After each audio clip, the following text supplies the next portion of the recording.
Good evening, everyone. Good evening, everyone. Good evening. It's June 16th, 2025. It's 7:06. This is the regular, the regular meeting of the Weston Board of Education. Jody, are we live? Yeah? Okay, great, thanks. Great, so we have a quorum. The first item on the agenda is the Pledge of Allegiance. I pledge allegiance to the flag of the United States of America and to the republic which stands one nation, under God, indivisible, with liberty and justice for all. So welcome, everyone. This is our last meeting until September. Quite a bit has been accomplished over these number of months, and it's going to culminate with a rather long meeting tonight, but a rather good meeting. There's a lot of interesting things on the agenda. So the next item on the agenda is number 3, the approval of the minutes. These are the May 19th, 2025 Weston Board of Education meeting. Are there any changes to the minutes that anyone sees? If not, may I have a motion to approve? Move. Second? All those in favor? Aye. Next item, item number 4, is a public comment. As everyone knows, we read a statement before that, or I read the statement before that. The board welcomes the opportunity to hear from members of the public about matters concerning Weston Public Schools. Public comment is an important chance for the board to receive input and feedback from our school community. We listen attentively to all comments shared. While we value and pay close attention to public comment, it is our practice not to respond substantively, or sometimes not at all, during public comment. There are several reasons for this. First, engaging in a discussion on non-agenda items could violate the board's obligations to comply with the Freedom of Information Act. Second, the board or the administration may not be prepared to discuss certain matters raised in the first instance by a public comment. Third, the board develops its meeting agenda carefully to ensure that the board addresses matters that are pressing or relevant at the time of the meeting. We encourage members of the public with specific questions, concerns, or complaints about our schools to reach out directly to Acting Superintendent Lowe. You may also email the board at our email address, boardofelucation@westonps.org. Additional details on public comment at board meetings can be found on our website, and the meeting conduct and bylaws of the board are also on our website. With that, is there anyone from the public who would like to speak? If you would give us your name and where you live.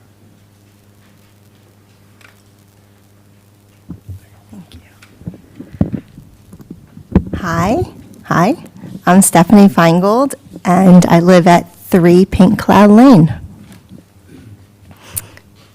Good evening.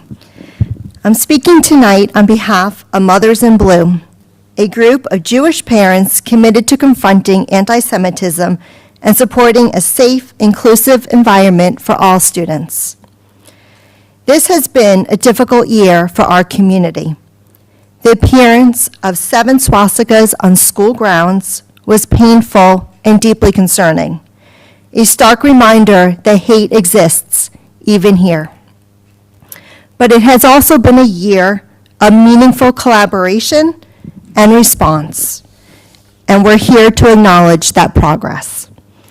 Tonight, Mothers in Blue sincerely thanks Acting Superintendent Deborah Lowe for prioritizing this issue and helping lead the district with a clear, thoughtful action plan. We also recognize the principals, administrators, teachers, and staff who supported the work at every level, and the Board of Education for making the response to anti-Semitism a priority in the search for Weston's next superintendent. Together, Mothers in Blue and the district have built a true partnership. We've been honored to serve as a resource to all of you. Together, we have worked toward real progress, district-wide recognition of Jewish American Heritage Month, the start of the implementation of No Place for Hate programming, new committees focused on curriculum and accountability, and more transparent communications when incidences occur. This is just the beginning. There is much more to be done, but we are hopeful. We know that the Weston School District shares our sense of urgency and commitment, and next year we'll continue to address the hate we've seen with action that helps our schools be safer, stronger, and more inclusive for every student in Weston.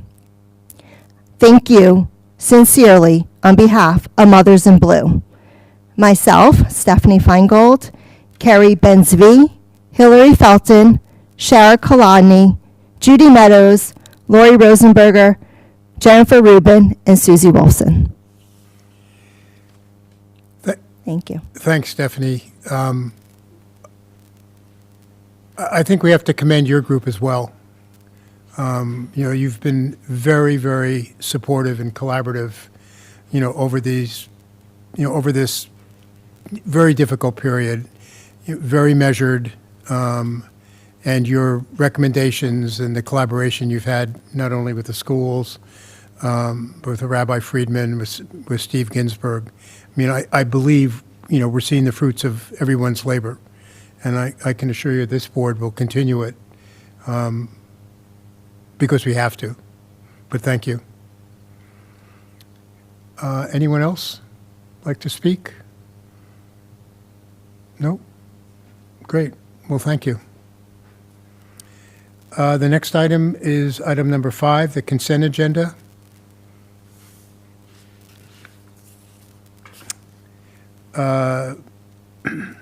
The first is the reappointment, contract modification.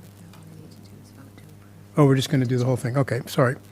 The motion is move that the Weston Board of Education approve the consent agenda as presented. Do I have a motion? Is there a second? I second. All those in favor? Aye. Aye. Great, that was good. New business. Yes. These are the gifts. Yep. I can read them.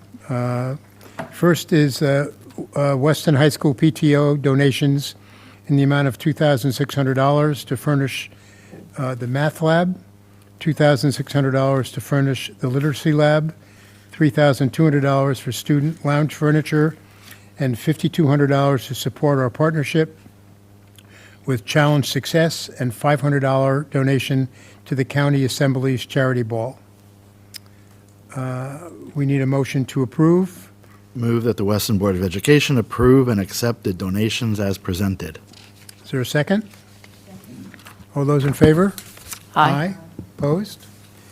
The second item is the WIS PTO donation in the amount of $3,000 for custom window film on entry doors. May I have a motion to approve? Move that the Weston Board of Education accept the WIS donation as presented. Is there a second? Second. All those in favor? Aye. Aye. I think next item is the 2024-5 District Improvement Plan. At your prior meeting, this year we decided to break the plan, At the last meeting, the board heard the first sections of the year-end summary, and tonight you're going to hear the last two sections led by Dr. Henkel, and then school climate. Dr. Edwards will kick that off, and the principals will also summarize. And I think there is presentation for this, so let me move out of the way.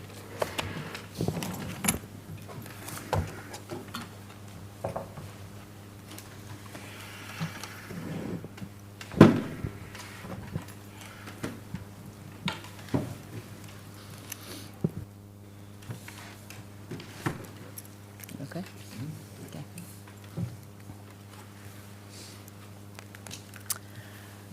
As it pulls up, good evening, everyone. As Superintendent Lowe mentioned, this is part 2 of our district improvement plan, focusing on our academic goals as well as our school climate goals.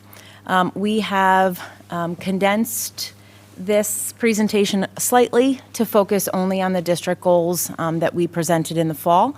So we're going to separate those out into our math achievement data as well as our math growth data, and then move on into our ELA achievement and growth data as well before I hand over the microphone to Dr. Edwards, who will focus on the school climate data and our progress in those areas. So to start, what you will see that we have adjusted this from maybe the winter or the fall is we have added a column based on our spring. You see that, Michael? I know, I was listening. Spring 2024 achievement based on our goals from last year. So one thing to keep in mind is that it is a different cohort. It's a different group of students from spring 2024, but we always are asked how we are determining our goals, and that is one metric that we look at. We look at last year's achievement and growth. We look at our fall data based on the current students we have in that school year, and then we look at our what we believe as a statistical significant metric that would determine our target for the end of the school year.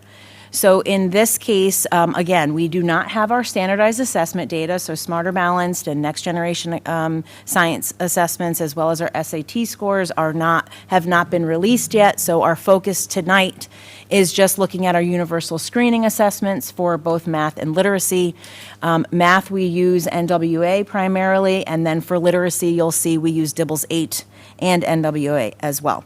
So here's a high-level snapshot of our district goals and the progress that we have made this year.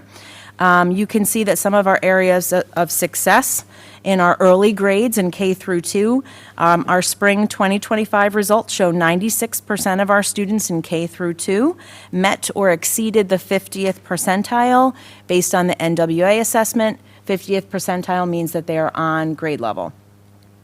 And our target was 84, so kudos to K through 2, our Hurlbut teachers and administrators, because that was a huge feat from the fall, from 79%. Great job there. And just a reminder, we always look at achievement and growth, and so the goals above the green line are achievement, and the goals below the green line are growth. Moving down to growth, some of our areas of success, we see that 80% of our students met or exceeded their growth targets. So we have exceeded that goal by 1%, and also our students with disabilities reached the 71% target in the spring of 25, which was a 13-point gain from winter, and 4 points above for spring. So kudos to all of the staff in grades across the district, grades 1 through 9. So one area of focus that you can probably zoom in on is grade 9 specifically in math. This has been a goal of ours over the last couple years. We are closing that gap slightly. We are seeing that while our proficiency dipped in the winter time, we did rebound and partially, only slightly missed our target by 3% below our target of 79%. We've been doing some work around Algebra 1 curriculum and instructional practices in small groups, looking at curriculum and supporting our teachers through our coaching support this year. And so we know that we're going to continue some of that work moving into the summer and also as we start the school year. I'm not going to read all the individual bullets on the action steps that we'd like to highlight from the winter, but you'll see some common through lines from math and reading. You'll notice that we have really been focusing on opportunities to look at student work. We've done a lot of work around curriculum development in both mathematics and reading. We've also, as you know, been updating our core curriculum resources across the district in math and literacy, and we want to continue deepening those resources and supporting our teachers unpack those resources so that they transfer into the classroom. Yes, sir. So when math dips from the mid-70s previous slide to 50 and then rebounds. So there's an asterisk there in the winter, if you remember. We adjusted our data in the winter of this school year because we focused only on Algebra 1 students. In math specifically, we do have students that are in ninth grade but in other courses. They could be in pre-calc, they could be in Algebra 2. And so that posed a scheduling difficulty for us. And so in the winter, if you recall, we actually adjusted who we assessed this year, and we only focused on algebra students. And so that's why there is an asterisk. So it is not a one-to-one correspondence. So really, we're looking at the end-of-year goal because those are all ninth graders, regardless of the courses that they're sitting in. So is spring to spring? It's really spring to spring is probably a better way to look at it, absolutely. Yeah, good question. So going back to our action steps that we'd like to highlight, some of the work that our teachers and our curriculum and instruction leaders have been focusing on from winter to spring. They have been working on one-to-one student goal-setting conferences with students, especially in grade 8, and we're using our intervention resources to create customized plans, individualized plans focusing on some of our intervention programs that we have, such as IXL. These tools actually connect some of the NWA data with each other so that students, when they're using some of these programs, have a more customized plan and they're more specialized based on what their goals are. We've also been focusing on our multi-tiered system of support, and that structure is where our curriculum and instruction leaders are supporting teachers, unpack data, transfer data into specific instructional strategies, and really understand what the individual needs of the students are throughout the school year. And then finally, as I mentioned, our curriculum and improvement cycles, we are starting a new core resource in grades 2 and 5 to align to grades 6 through 8. That core resource is called Illustrative Math. That's our first year of implementation in grades 2 and 5. Next year, we're going to adopt grades 1, 3, and 4. So in one more year, we'll have a very coherent alignment of curriculum from grades 1 through 8.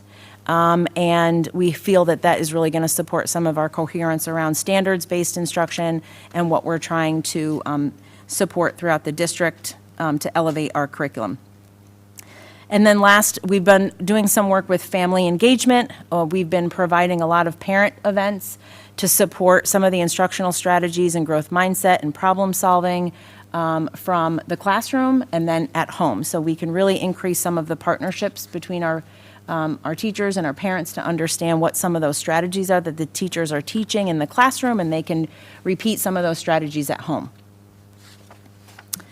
Moving on to literacy. As I mentioned, again, in literacy, we're focusing on our universal screening assessments. This is the first year that we've done DIBELS 8. As you recall, when we adopted our new core resource, American Reading Company, for reading, it also came with the transition of our universal screener, which is DIBELS 8. This is the first year that we've adopted grade 3 with DIBELS 8. Last year it was grades K through 2. And so we've seen some really great progress with the first year of implementation for K through 3.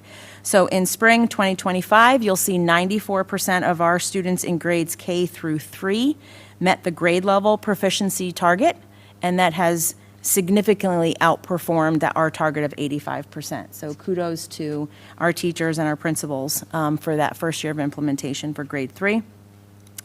Students with disabilities in grades K through 3 rose to 82% in the spring, which is a 13-point increase above target. Grade 9 NWA proficiency, we have met or exceeded the goal at 85% in the winter, and although we saw a slight dip to in 78% in the spring, we've still closed that target of 82%. And then last, another great success, focusing on our students with disabilities in grades 3 through 9. We've seen some steady improvement across the year and to 56%, and we've exceeded that target of 50%. One area here in ELA that we'd like to focus on and moving into next school year is the overall growth in grades 3 through 9. We narrowly missed that growth target, which was 60% by 2%.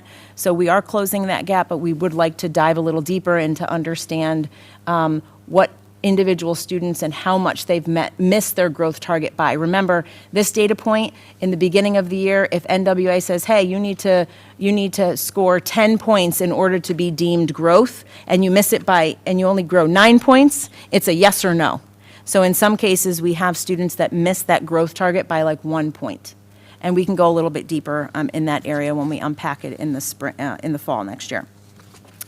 So again, some common themes across the ELA area as well.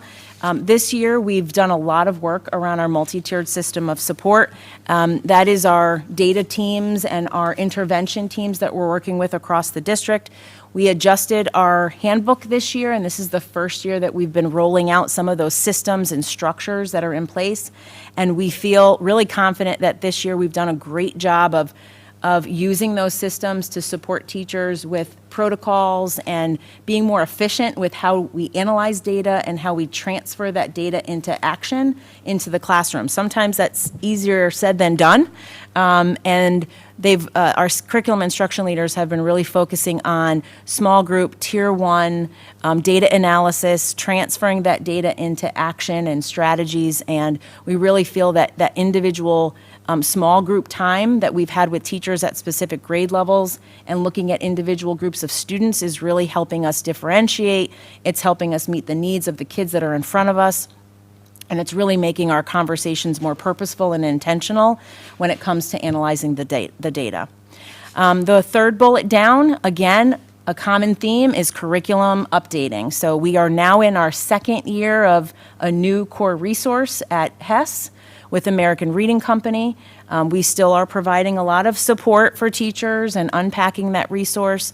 And this is the first year at WIS that they are adopting the American Reading Company. So even despite some of our first and second year rollouts, we're still seeing a lot of great improvements because our teachers and our leaders are really supporting those systems and structures around data analysis.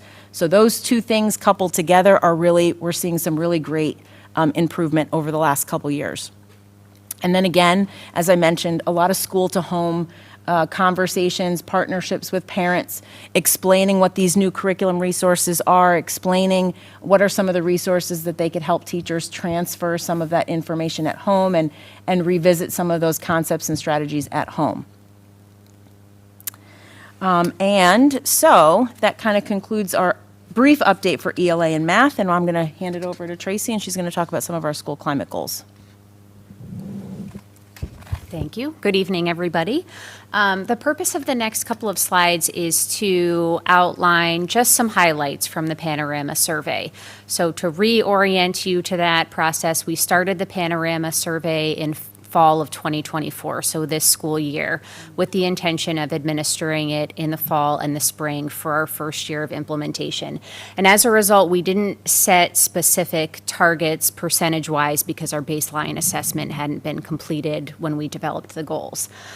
So what we did for our end-of-year update is we looked at our overall goal and specifically the keywords within that goal about students feeling like they are part of an inclusive environment, educators and families feeling as though they are safe, welcome, and supported in our schools. The Panorama survey has many questions for the student survey, the staff survey, and the family survey. Again, these are just a couple of highlights to underscore the themes in the goal. And I do want to explain the questions just a little bit so that you can understand the data that you're looking at. For the first student question, and we looked at it for both grades 3 through 5 and 6-12, how well do people at your school understand you as a person? You can see that this is reported out in the percentage of, quote, favorable responses. The responses that earn a favorable result for this question are completely understand or understand quite a bit. The responses of understand somewhat, understand a little, or do not understand at all are deemed not favorable. And I can tell you that for each of these questions, the group right below the favorable rating, in this case, understand somewhat, is a very high percentage of our responses, and we have a very low percentage of responses falling in those much more concerning categories. In terms of how much do you feel like you belong at your school, again, the language is completely belong or belong quite a bit to yield that favorable percentage versus belong somewhat, belong a little bit, or do not belong at all. And again, for those non-favorable responses, the highest rating we see is belong somewhat. So there's some wording in the question that I think is potentially a factor, and we can dig into this data much more at a later date. You can also see in the parentheses the response rate fall to spring. There was consistency in grades 3 through 5, a more significant drop in response rate for 6-12. We had some decreases in our favorable results for grades 3-5, and the opposite was true in 6-12, where we generally had increased favorable responses. Oh, thanks. The survey was also administered to staff, teachers, and families. And again, we're looking at how much the adults in our learning communities feel a sense of belonging, and the question that seemed most appropriate to measure that was overall, how positive is the working environment in your school? We looked at that same question for staff and teachers. Just so you understand, again, the favorable responses, staff and teachers would need to say extremely positive or quite positive for a favorable result, whereas somewhat positive, slightly positive, or not positive at all fall outside of those percentages. You can see we have a very low response rate for the staff data and a significant drop in favorable percentage from fall to spring. Teachers had more consistency in terms of response rate, but we also saw a decrease in those results. And that's a point that we need to pay an awful lot of attention to as a district and as a leadership team at central office. Finally, the Panorama survey asks a number of questions of families. We did ask families to complete one survey per child. So we had a relatively low response rate, thinking about the size of our population, but enough to be able to draw some conclusions. And the question was, how big of a problem is the following issue for becoming involved in your child's current school? The school is not welcoming to parents. I know the wording of this question is a little bit complicated. The responses that are deemed favorable are not a problem at all or a small problem. And then the non-favorable ratings are medium, large, or a very large problem. And so that's what the data is showing us, a slight increase there from fall to spring for the family survey. At this point, I'll turn it over to the principals to give some highlights from their buildings, and we'll start with Hurlbut. Thank you. We continue to work on our social emotional curriculum, and we had a very nice addition to our work this year in the implementation of our Feeling Spots program in our ELC and piloted in most of our kindergarten classes. It's a program that really brings feelings a little more visually accessible to students, and they absolutely loved it. They talk about it all the time. So we're excited about that, and we'll definitely be expanding it a little more regularly in the kindergarten classes. It's a nice precursor and kind of a stepping stone into the mood meter work that we do. We also continue to work on classroom lessons through the Ruler program, the Yale Center for Emotional Intelligence, and a big step for us in the work is really getting students to work on their advocacy skills, which I know is, as they move throughout the schools, becomes more and more important. And we want students to feel ownership of knowing they have adults to go to if something is bothering them. So that's been a continued focus for us. All of our staff was trained this year at the beginning stages of restorative practices. That will continue to be a focus next year as we go deeper into that work. And as Tracy mentioned, we will continue to work on the climate survey results. We were hoping to have more responses to the climate survey from both staff and families. We thought, even with all of the reminders and the extra communications we sent out this spring, we did feel that the numbers were a little bit low, and we would love to have more feedback and participation on those. So we will continue to focus on that next year. Great, good evening. Whoops. Hi. So one of the key areas under this action is looking to try to increase the sense of belonging in school for our students, and for our families. So we really were looking at, are there areas where our students' interests or their talents, that we were not really supporting them enough, or they wanted more of, that we were not having programs for. So this year we came up with quite a few enrichment opportunities, such as our coding club, our Feel Good Club, which was a program that really was inspired by our fifth graders. It runs Monday mornings so that you can get a good jump start to the week and be positive. And then our literature club, which culminated in a literary magazine for our school. Kids wanted to have more opportunities to really write, free write. Stories, poems, comics. So that was a really nice success. And I really have to give a nice shout out to Shelley Reines, who was our library media specialist, who really spearheaded a lot of these clubs, as well as Kate Luongo, who's our paraprofessional in the library. They also worked with our students to really take on those leadership roles and to really encourage them to say, what do you want? What would you like more of in our school? We also worked on increasing those opportunities for family participation as well. We held several book clubs around the book, The Anxious Generation, which resulted in some wonderful discussions and some thoughts about where we go next year and what we're doing in our school. We also increased our parent volunteers in our library, having them come in and not only just shelve books, but also interact with students and have some fun activities that they wanted to share with them. And then we started something new this year, and that was having parents and their child do some guest interviews for our morning news. Especially this year was around Jewish Heritage, Jewish American Heritage Month, and the Asian Heritage Month, and that was really a nice addition for our students and our parents. As Laura said, our staff was also trained in the restorative practices this year, which will continue on into next year as well. Thank you, Patty. So at the middle school, we also were focusing on that sense of belonging and the feelings of connection. I'm actually going to maybe take my bullet points from the bottom up. I'm really proud of the establishment of the 8th grade peer leadership program that our school counselors have taken over and really led. Those 8th grade peer leaders have been active throughout the school year, sometimes in a very formal role.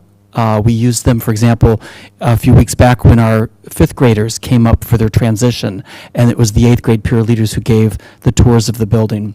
But they've also done some things more informally. A group of them decided to create a new segment on our Weston Warrior morning show.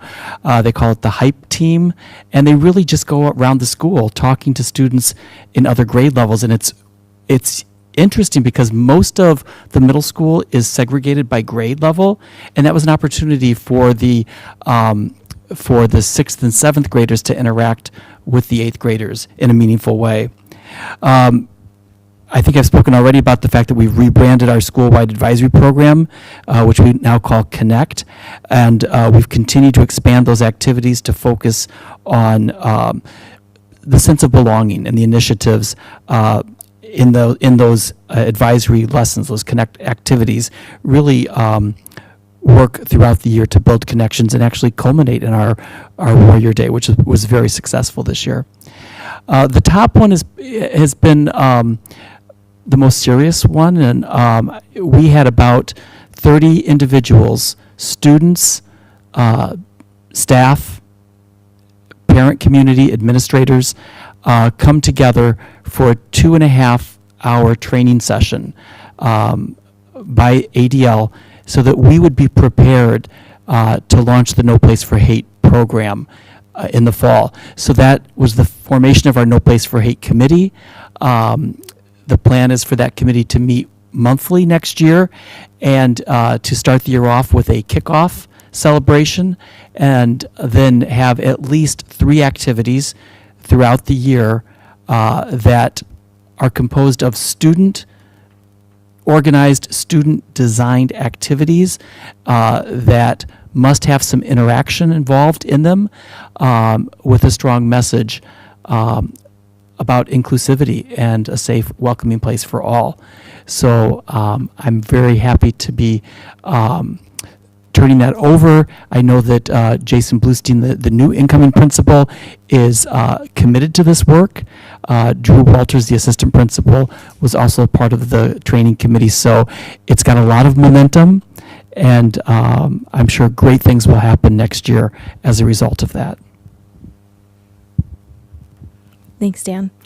At the high school, this is an end of the year kind of summary of the high school work. We're always continuing to build on our PACT curriculum, which is our weekly advisory, as well as we've implemented Link Crew over the past couple of years as well, and that's ongoing in terms of our 8th to 9th grade transition and our upperclassmen leading that work. We also took time to refine our final exam schedule using the feedback from the midterm schedule. One of the points that the students and staff made was using flex time on our final review days, which we did a final review day, and in the morning, students go to 4 of their classes, and then in the afternoon, they're able to schedule the time in the appropriate courses that they can choose that they need the extra help in. So we got some positive feedback, and that was a shift from the midterm schedule where we had students scheduled for the entirety of that day, so giving some students ownership of the review that they needed and the extra help that they might need in preparation for their finals. We also had 2, in terms of our cell phone free environment at the high school, we had 2 pilot away for the day days, which were a greater success than we thought they were going to be. We challenged students to keep their phones away for the day voluntarily in May. And to our surprise, we had over 180 students volunteer to put their phones away, and they received a button that they wore proudly throughout the school day to showcase the fact that they gave up their phones for the day. So we then worked with that momentum and we did 3 cell phone free Fridays in June. And again, we were pleasantly, I'm not going to even say surprised. We have amazing kids who came in and they committed to having their those cell phone free Fridays, and they worked with us to be sure that their phones were stowed away, ideally in their backpacks. Sometimes there were some in the pockets, but they were not out. Which was progress. Heading into the next school year, understanding that we've had 2 away for the days and 3 cell phone Fridays, we're going to continue to go and build on that momentum, and we're going to start the school year off in a pilot. We have our first board meeting about 3 weeks into the year, so we're going to start with what I'm calling an entry and exit cell phone free environment, which means for our students, our upperclassmen have a limited open campus where if they have a free period, they can leave and they can go get lunch and come back. And so we're understanding that the cell phone can serve a purpose once they leave the building, but inside the building, we're asking those to be stowed away at the start of the year. So we're going to pilot that in the first quarter. And just as I'm sharing with you now about the success of the 2 away for the days and the 3 cell phone free Fridays, I'll be able to share with you updates and feedback from staff and students on those first 3 weeks of school in a cell phone free environment where students are stowing their phones in their backpacks upon entry until they exit. So we're really calling it an entry to exit cell phone free environment. We also held a student well-being workshop virtually for families in partnership with Challenge Success. Our coach, Dr. Brandon Wiley, hosted that. If you'll remember, last year we hosted a student well-being and a healthier approach to college admissions workshops, which were really well received. So this was kind of a combination of those in a virtual environment. We have it recorded, so I'll be able to share that out in a timely way as we head into those moments in our high school year. We were surprised to see what a positive impact removing the center carols in the library. So while this is kind of a facilities thing, it really did change the climate and environment in the library and really lends itself to a really open space and contributed to some really group and collaborative work environments in there. And then we've also finalized our plans for the renovation, paint, and furniture of our student lounge, which for those of you who don't know is on our Galleria hallway and has typically been known as the senior lounge, but given the open campus privileges that our upperclassmen have, we're really creating a student lounge in there. And so with the support of the former class gifts of the class of 23 and 24 and the endorsement of our student government in choosing the furniture and the palette and some of the design, we're happy to launch that this summer as well.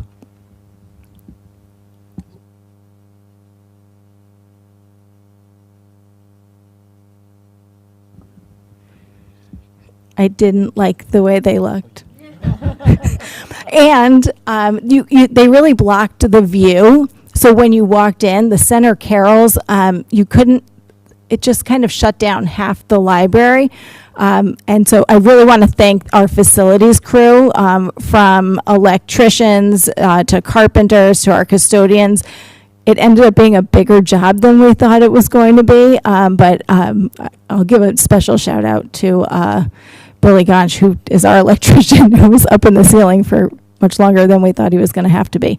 But the kids really have had a really positive response to it. It's also helped to facilitate a lot of the work, that collaborative space for students. We've showcased various student projects in there this year without the impediment in the second semester.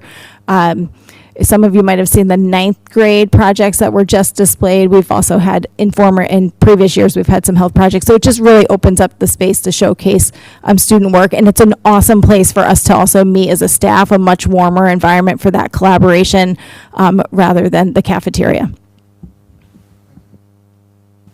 Selfishly, this will be the first year that our Summer Curriculum Academy is going to be working in that, we always use that space. And because we've gotten so big, now because that center carousel equipment is removed, it's now large enough space for all of us to be in one area together and work collaboratively. So I'm also very thankful that it's been removed. So you can see that we've done a lot of intentional work and really thought through some of the ways that how school climate and academic achievement kind of go hand in hand. And that concludes our kind of high-level overview of our district goals. It actually concludes most of our goals that we've set forth from the fall to the spring. And then when we do our September opening presentation, we also do an overview of the standardized assessment scores, which include Smarter Balanced, NGSS, and SAT at that time. So we'll revisit this again, actually go a little deeper and focus on some grade level data as well in the fall. Any questions? I have a few. Oh. Go ahead. No, I insist you. Go ahead, yeah. Go ahead. I have a couple. Do you want to do sections like? Sure. Okay. So, I have both sections. Oh, I do too. You do too. Okay, great. shocking. Okay. We rehearsed this before we got here. Yeah, we're asking It was questions. it was a long lunch. Yeah, stay here.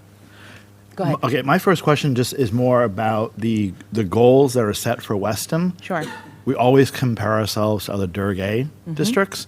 So the two questions I have is, where are our goals relative to other Durg A's? And where are our results relative to other Durg A's? So I think, Michael, you asked those questions also, I think. Our universal screening assessments are, each individual district creates their own goals based on their own assessments. Every district does things differently. I can tell you Durg A districts don't all use NWA. And frankly, even with the DIBELS 8 assessment, there is a battery of assessments that districts can choose from. They all don't choose DIBELS 8. So when you're looking at universal screening assessments, the curriculum-based or the assessments that we choose, those are not publicly released, and they're not all one-to-one. So comparing those wouldn't be apples to apples. What we do in the fall is we look at our standardized assessment scores. We look at our Smarter Balanced, we look at NGSS, we look at SAT, and we also, if you recall, our next generation accountability system is also a comparative metric across districts. So those have not been released yet, but when we do the fall report, we do bring up a chart and we look at where we rank compared to our regional districts. So that's more to come on that. Good question. On this topic, so Tina, so I appreciate this, and this has been, over the last 2 years since I've been on board, I think you guys have done a great job in parsing out the data, showing us clear targets and sort of how this has evolved, so this is great. Couple things. I have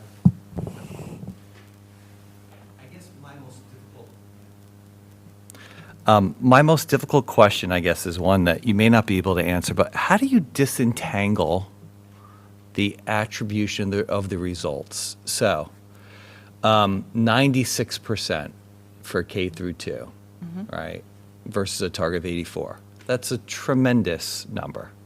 You guys should be commended for that, obviously. And I'm biased because my 2 kids are younger, but Principal Cadis has done a masterful job over at Hurlbut. So I've really appreciated her efforts, and she's very supportive. And so just hats off to her. I know everyone does this across the district, and I appreciate that. How do you disentangle that, though? So some reasons or factors that I can think of is the cohort itself, right? You have additional instructional support. It's a new curriculum, but now you've had an additional year of the new curriculum. So what do you attribute to that just outperformance? I'm just picking on that one number of the 96%. Like, how do you know what's effective in terms of what we're doing and what's not? What's really contributing to that? Well, I can tell you we break it down by grade level. Yep. So at the school improvement level, if you look at the individual plans, the leaders actually do unpack that data a little bit more granularly than we do at the district level when we're looking at targets, because our district goals are typically combined goals. Right. And it's typically reported out based on a common assessment. So all the students that complete DIBELS 8, that's typically how we build our goals. And yes, it's an average. If you unpack that, which is what the schools do every year, they actually disaggregate general education, subgroup data, which is our students with disabilities. We look at individual grade levels. We look at 3-year trend data if we have it. We look at fall, winter, spring. We look at curriculum-based assessments also. It's really hard to put a snapshot of all of that information on one slide, but at the school level, they take a variety of different metrics into play when they're looking at their school-based goals. K-1-2 is typically at a higher level performance-wise right now. I think their momentum around the multi-tiered system of supports are really leading the way around data teams, data analysis, and some of those structures to support individual teams of teachers. We can see that I just unpacked K-1-2 before I even got here, and kindergarten itself, 98% of our kindergartners are on grade level at the end of the year for math. First grade is at 92, and grade 2 is at 97. So they're already, our youngest students are leading the way in the early literacy and the early numeracy assessments. Right. It's hard because, I look at that and I say, well, are these like a really smart cohort of kids, or is it the curriculum and now another year of that curriculum, is that really making a difference? Well, we're in year 2. Yeah. And I would say that the first year, we had a lot of success in our first year. This is our second year, and we've had even more success.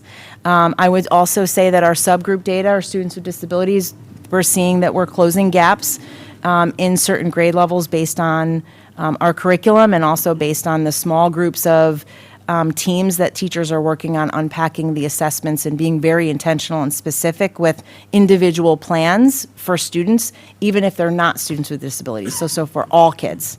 And also, what are our interventions that we're using to help support for students in kindergarten, first grade, second grade, early on, right? So none of our teachers, none of our reading consultants, none of our curriculum instruction leaders wait until the spring. They take that fall data and we start moving and creating small groups. We start intervening and we start identifying what the individual goals are for the students based on reading and based on early numeracy. Laura, did you want to add anything? I could see your wheels turning too. No, okay. Yeah, sure. Yeah, I'll just add to what Tina said. I think we are always looking continually at the data, not just the 3 times a year we give the assessments, but, the teachers do that on a daily basis. and looking right down to the individual student level. What do they need every day, and what's the next step in their development? And certainly, we are seeing some carryover from prior years in the literacy. You know, the math, second grade, it was the first year implementation, and we were very well supported with professional development, and the teachers were given time to work together to really unpack those units, understand them, and then figure out what they needed to work on for each individual student. And we were thrilled with the results. But we did have, a strong base to start with. And I have to give a shout out to the ELC. They're doing so much work at the ELC level too for the students that are in our program to prepare them to start kindergarten. Yeah, and just generally speaking, yes, every year you have a new group of students, but I will say what stays the same, and this is why it's important to be coherent and have a clearly articulated curriculum. What stays the same can be our teachers and our curriculum. And every year we get stronger with a consistent resource and a consistent process to help unpack and support teachers. So I feel there is a direct correlation every time we do the academic year in review. I know that's part of our subcommittee work, and that's why I put up the posters today. But some of this is very qualitative in nature, and looking at student work, looking at practices with adults, it does show the quantitative results based on what we're doing. And then my final question on this section is, look, you guys have raised the target, so I'll piggyback off of the topic of what David brought up, which was you have raised the target. So I went back and I saw last year that, for example, the 84% or more of K through 2 students, I think last year that was 80 or 81. And then below in the growth section, which I thought was astounding, last year that 80% or more of grade 1 to 9 will meet or exceed growth targets. That was 59% last year. That was the goal. And this year, the goal was 80. So I guess it does seem like, and you've mentioned this, Tina, that it does seem like the goal is at least partly determined by maybe what has been trending, what the cohort has done. Mm-hmm. And so next year, if we were to look at this, should I expect to see, for example, that 84% goal trend upwards even higher than what it is today? Again, we look at our spring targets, Yep. right? And then we also want to look at our fall baseline with students. We take that information, we do look at 3-year trends, and then we typically use a statistically significant number like 3 to 5%, something that is achievable, maybe aggressive, but also we want to make sure that we try to achieve something. So the answer is yes. David? Oh, thank you. So I guess we'll move on to the next section. Okay. Does anyone else have any questions on the? I had a math observation. Shocking. I'll go back. And I'll stand up because I think I need to. Do you want a pointer? Mr. Gordon, Teacher Gordon. What I really like is this, because I think this is like the new battleground, right? This is like the new acid test for the capabilities of our students, because this is sort of that, what's the term, executive skills? They've learned how to learn math going into 9th grade.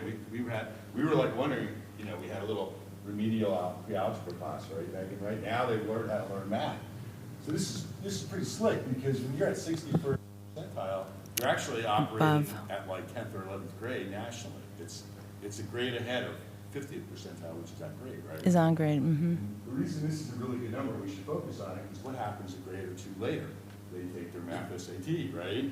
So if they're able to do this, which has sprinklings of Algebra 1, and I just happen to know this, because I went through NWA in 7th grade this year, maybe it has a sprinkling of Algebra 2, and that's what's on the SAT.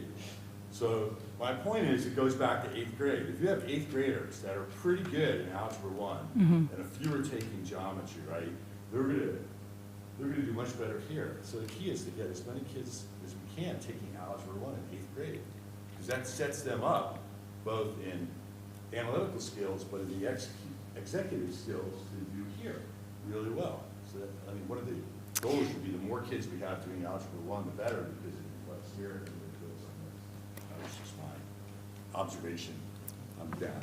I would add that the goal is to ensure that all of our students have a really strong foundation in Algebra 1, not necessarily to accelerate them too quickly to get to that point, because we know that what the research shows is that a strong foundation in algebra skills supports them in higher level mathematics like calculus and beyond. So accelerating or pushing them through too quickly without ensuring that they have a deep understanding of the algebra skills does not support them in the long run.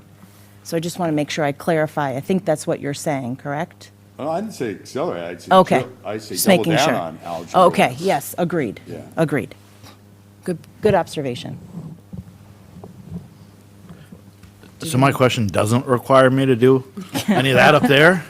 Just, I mean, I could probably make it work if you want, but no. I have a couple of questions about district culture and climate. My first question is, at least from where I sit, the middle school is such a unique group of students and age and all those other things. Why are we grouping 6 to 12 together and not breaking them out? Yeah, we can disaggregate the data by grade band. The reason why they're grouped like this is because the assessment questions are the same on Panorama. So the 3-5 questions are worded differently than they are for 6-12. So again, this is a composite because as a district, we're looking at apples to apples, so 3-5, 6-12. Can we get a copy that's broken out? Because, again, the middle school is such a unique, it's a unique age group, right? They're going through so many changes and stuff. And I'd love, it'd be super interesting, at least to me. Let me just back up 1 minute. When we look at the word favorable, for example, it's kind of a misnomer, right? 51% favorable is actually better than 41%, right? Because 51% favorable means. Correct. Sorry. So You're right. how well do people do at your school? How well do people at your school understand you as a person? If the response is positive, it's favorable. considered favorable. Correct. Okay. So you want a higher favorable number to show progress in those areas. Okay. And just as a reminder, because we talked about this in the fall during our subcommittee meeting when we looked at the fall Panorama results, all of these questions have an odd number of responses. And so if you are on the fence or in the middle of any of these responses, it is considered unfavorable.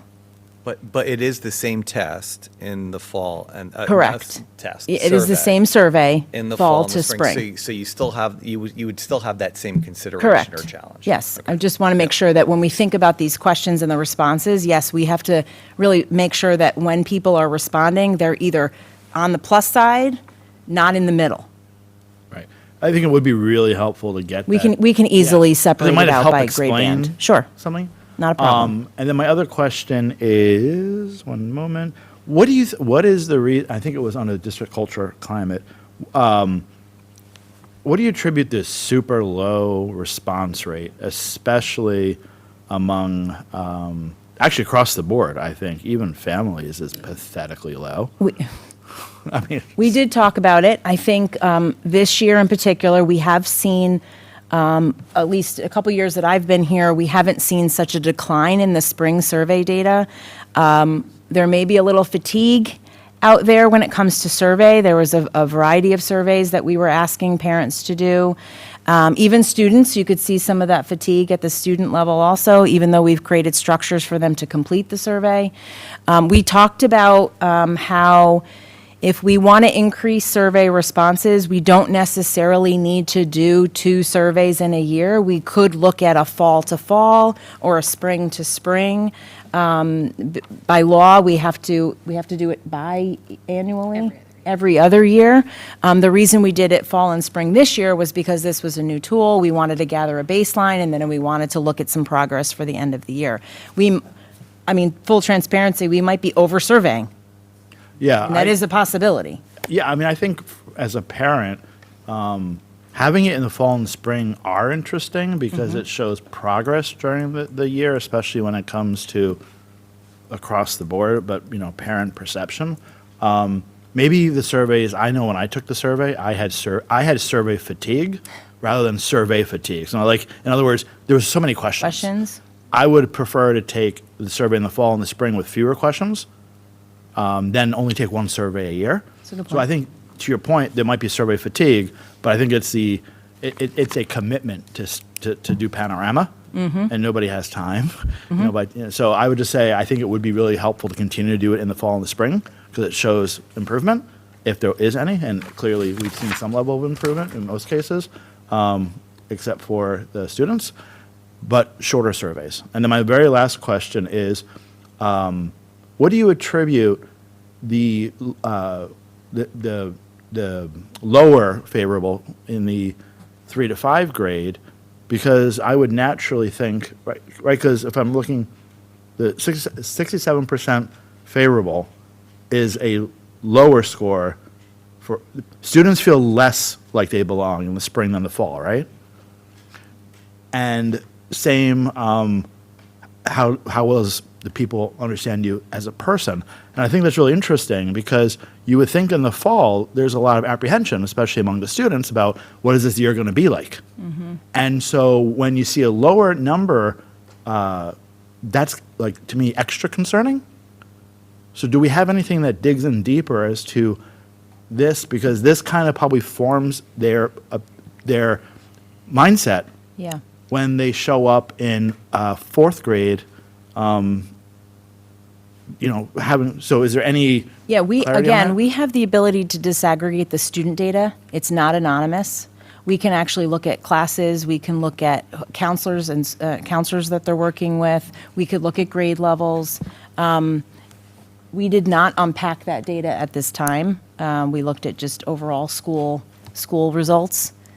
But we can definitely look further into it if you want to add anything. Yeah, I do think a factor for this grade level cohort in particular, and Patty, you can weigh in, is testing, which is happening at the exact same time. And Sure. really, for the first time in this way in their school career. So, of course, there's assessment and evaluation at Hurlbut, but 3rd grade students are taking Smarter Balance for the first time.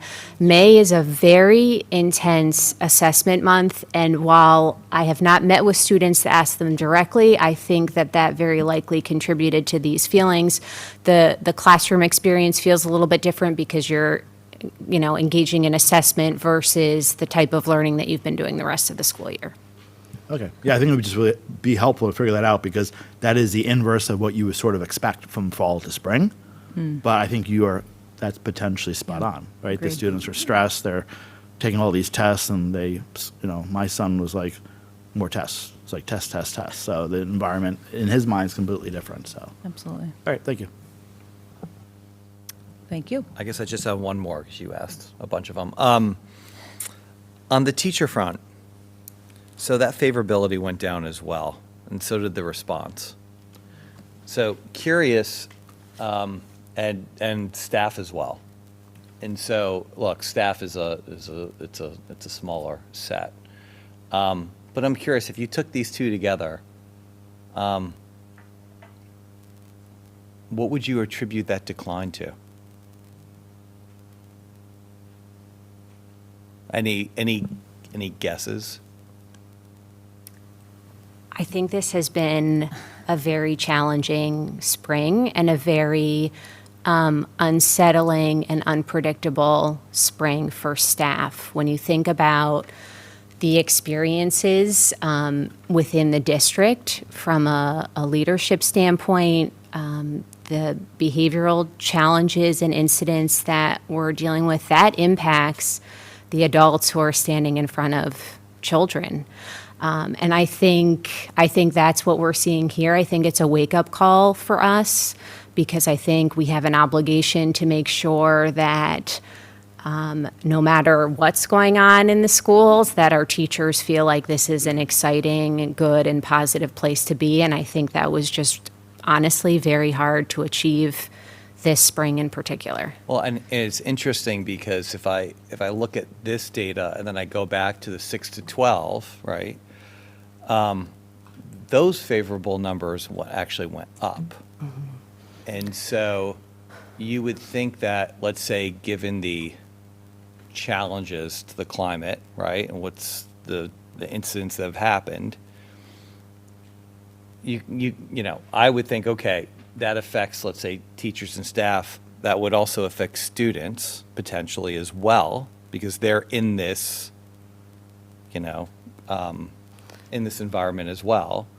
So was it a leadership, I presume that the leadership challenges, let's call them, wouldn't necessarily impact the students directly. They wouldn't necessarily see that impact. Maybe that impacts the staff and the teachers more so. I think But- some of but the. it was just interesting, yeah. The moments Yeah. since, midway of the year are still fresh. Yeah. And I think when you look at surveys in general, kind of what we talked about, the fatigue before, we need time to reconnect and reestablish what we're seeing as far as positive working environments, for example, that one in particular question. And so that's why we kept coming back to saying, maybe if we did another one in the fall, it's too soon. We need time before we ask these questions again, and we can't ignore what what our staff and our teachers are saying. And that's some of the work that, as Tracy said, we are mindful of, and the leaders are mindful of, and we have some work to do in that area. And we know that we have your support, and we know that as things transition, we have 2 new principals, we have a new superintendent at some point, and that will help us reestablish some of that positive working environment, hopefully, and maybe that we rethink about when we reassess, and we'll get some more valid data. I think we also have to, and I'm not minimizing the improvement for the 612 survey, but you do have to be mindful that the number of survey responses was significantly different fall to spring. And so I'm not exactly sure what the impact was on that overall data because of such a significant difference. It's not like the 3-5 data where we're off by 2 students. We have a difference of, like 400. So that's another factor for fall to spring in that data set. I mean, sure, it could be that those people those students that didn't respond would have responded negatively, and so those numbers are artificially high given the smaller sample set. Totally understand that. Okay. All right, now. I do, if I could also add, I think that point is well taken for the staff piece as well. We have over 200 teachers that we employ, so this spring number is about 60% of the teachers who responded. Other staff is nearly 200, so sometimes what role they play in the district, it has to be taken into account as well, and that's an extremely small number. So I don't think we have enough information. I think this has led us to more questions, to point us in a direction to try to understand more about where the next level of work is. And this would be another scenario where it would be helpful to have it broken out by school, because I just think that you can focus more clearly on where some of the issues are if we knew on a school-by-school basis. Yeah, it's important to know that that is the work of the leaders, right? Looking at this data, and this year they took this data and brought it back to their staff, and they analyzed it at the school-based level with teacher data, staff data, parent data, and student data. But at the district level, it's important to know that our responsibility is for all schools, right? And it's their job for leaders to actually unpack it at the school level. Okay. You're welcome. More to come.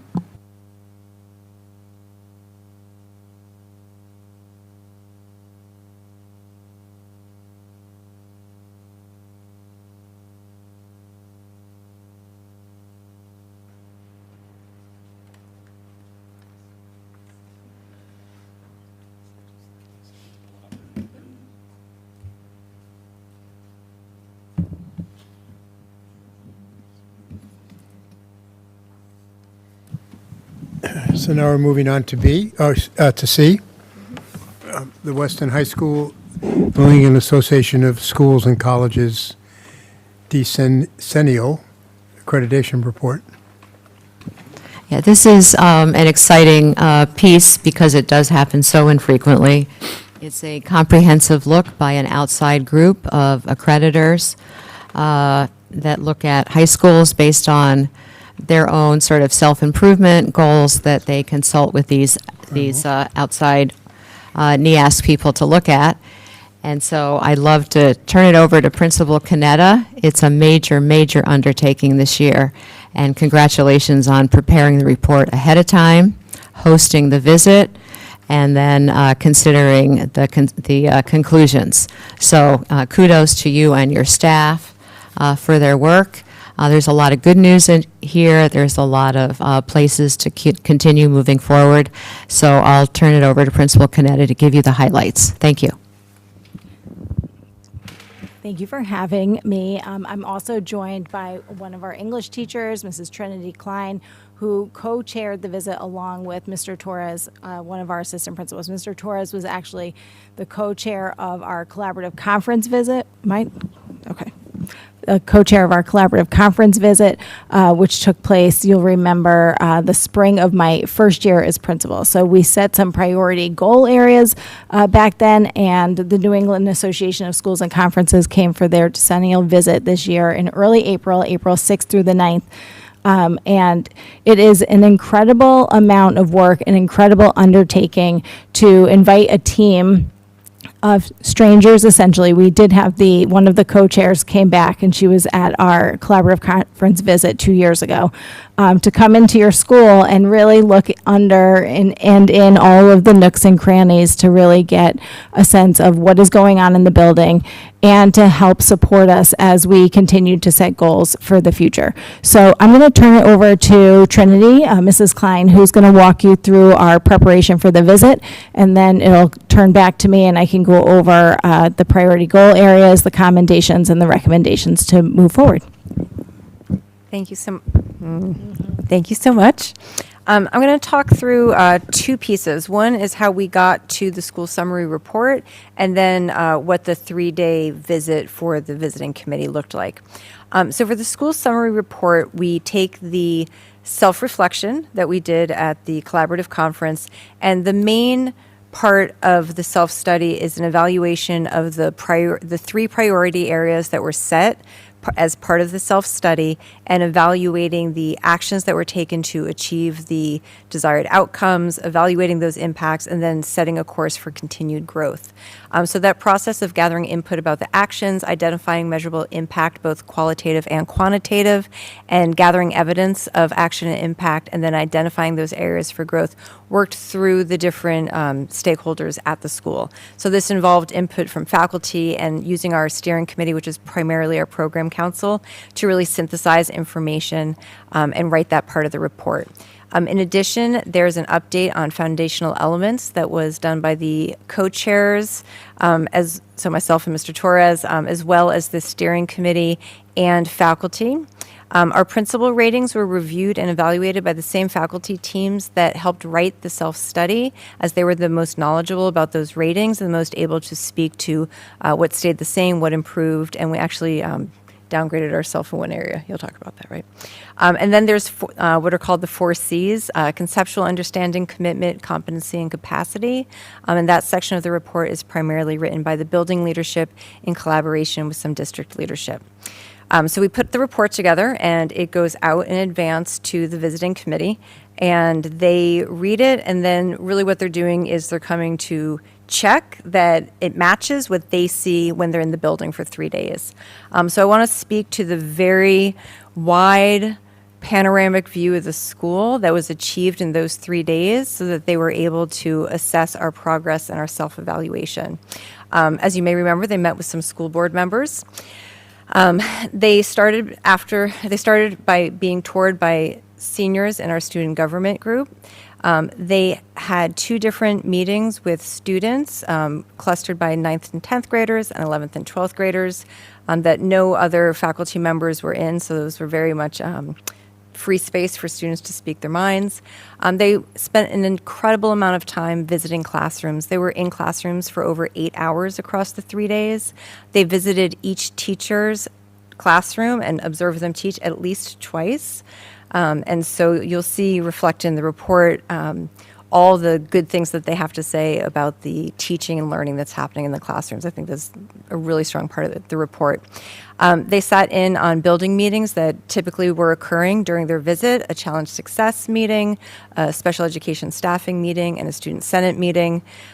They took part in our Student Work Showcase. Acting Superintendent Lowe visited us that day as well. And they were able to view at least 2 project exemplars across all of the departments and meet with students who completed those projects so they could really interact with students about how teachers approach their learning and the assessments that they do. They met with around the priority areas. For priority area 1, curriculum and alignment, they met 3 different times for focus groups. There was a mix of stakeholders in one group, including the assistant, Dr. Henkel, team building leaders, PDEC members, and teachers. They met with another group of curriculum and instructional leaders and another group of teachers. So that was our kind of biggest goal. So they met with 3 different groups around that. For priority area 2, which is support for all learners and our MTSS process, they met with school counselors, members of the MTSS team, as well as a bunch of different stakeholders involved in school climate work, such as our PTO, student government, challenge success team, Link Crew, and our PACT advisory program. For priority area 3, they met, which is capital improvement, they met with district directors, building leaders, curriculum instructional leaders, and teachers to validate what they were seeing for those action, impact, and growth ideas. And so they came back with a report that really took a deep dive, spent a lot of time speaking to a lot of people to be able to reflect back what we thought we were doing. Thank you, Trinity. So this is a 46-page report that NEAS submits to us, that after tonight it will be posted, not only on the high school website and other places. So the intention is that there is public access to this report. What you are hearing tonight is a very abridged overview of that report. So this is the Reader's Digest version of our NEASC report. So priority area 1, I talked about that collaborative conference visit. We had established a priority area 1 goal of establishing and implementing teacher-led structures and processes for ongoing curriculum development throughout the year with the support of school and district leaders. So all of that work that you see up there on the screen, I won't bore you and read every bullet, will continue in our work. It is best practices in curriculum implementation and revision. One of the things that we are specifically focusing on heading into the 25-26 school year will be to embed and establish common assessments and grading practices to measure student learning outcomes. It is something that the program council, our leadership team at the high school, and I have been talking about, and it was I think throughout the visit, it was nice to hear the validation from the NEASC team in our goals and some of the work that we had been doing. So the successes that we have seen and the goals that we're setting for the future. So heading into the future for this priority area is really continuing to establish a strong teacher voice in curriculum design and revision, along with all of those other bullets there. Priority Area 2 creates a formal, defined, multi-tiered system of supports process to identify, refer, and support students who need additional assistance, including English language learners and students with special needs. The multi-tiered system of supports at the high school level is always complex. There are various systems in place, and it's one of the things that we have really been working on over the past few years as a school team. We know that we've done a lot of really good work around the multi-tiered system of support. We have some new positions that we've highlighted heading into next year with our math lab and literacy lab interventionists. As you know, last year we hired a student support specialist. And so again, the NEAS team really validated that work, but also it's great to have kind of that mirror that they're holding up to our process and recognizing through their conversations with staff that we need to do some things to shore up our practices and to refine our kind of protocols and approach to make sure that they are clear to the school team. So that will continue as well. We've also, Trinity mentioned in her report the various groups of teachers that met with the NEAS committee. So they met with us, teachers and parents and students who sit on our Challenge Success team. They met with our PACT committee, and that PACT committee creates the lessons and the structure and calendar for our advisory class. And they also met with members from our school climate team. we have a lot of people on those committees that are doing very similar work. And so one of the pieces of feedback was to really synthesize and condense those teams into one. And that's something that we've also recognized this year, the members of that team. We have some repetition in membership across that team. So to really limit the number of meetings, but really support the overall output. And so really work more efficiently on those committees. So it was also, again, nice to get that validation. They recognize the amount of work that the school team has committed to this work, and then we set those goals for the future. Priority area 3. So we are in an aging building, and I think one of the things that you'll see in the commendations was the work that we've done to really keep up an aging high school building, and just the overall cleanliness of the building and kind of the student-centered approach. So we talked about the carols earlier. So one of the priority areas that was set a couple of years ago was to be sure that we have developed and maintained short-term and long-term plans to address the capital and maintenance needs of the school building and facilities by working collaboratively with district leaders and evaluating necessary resources for implementation.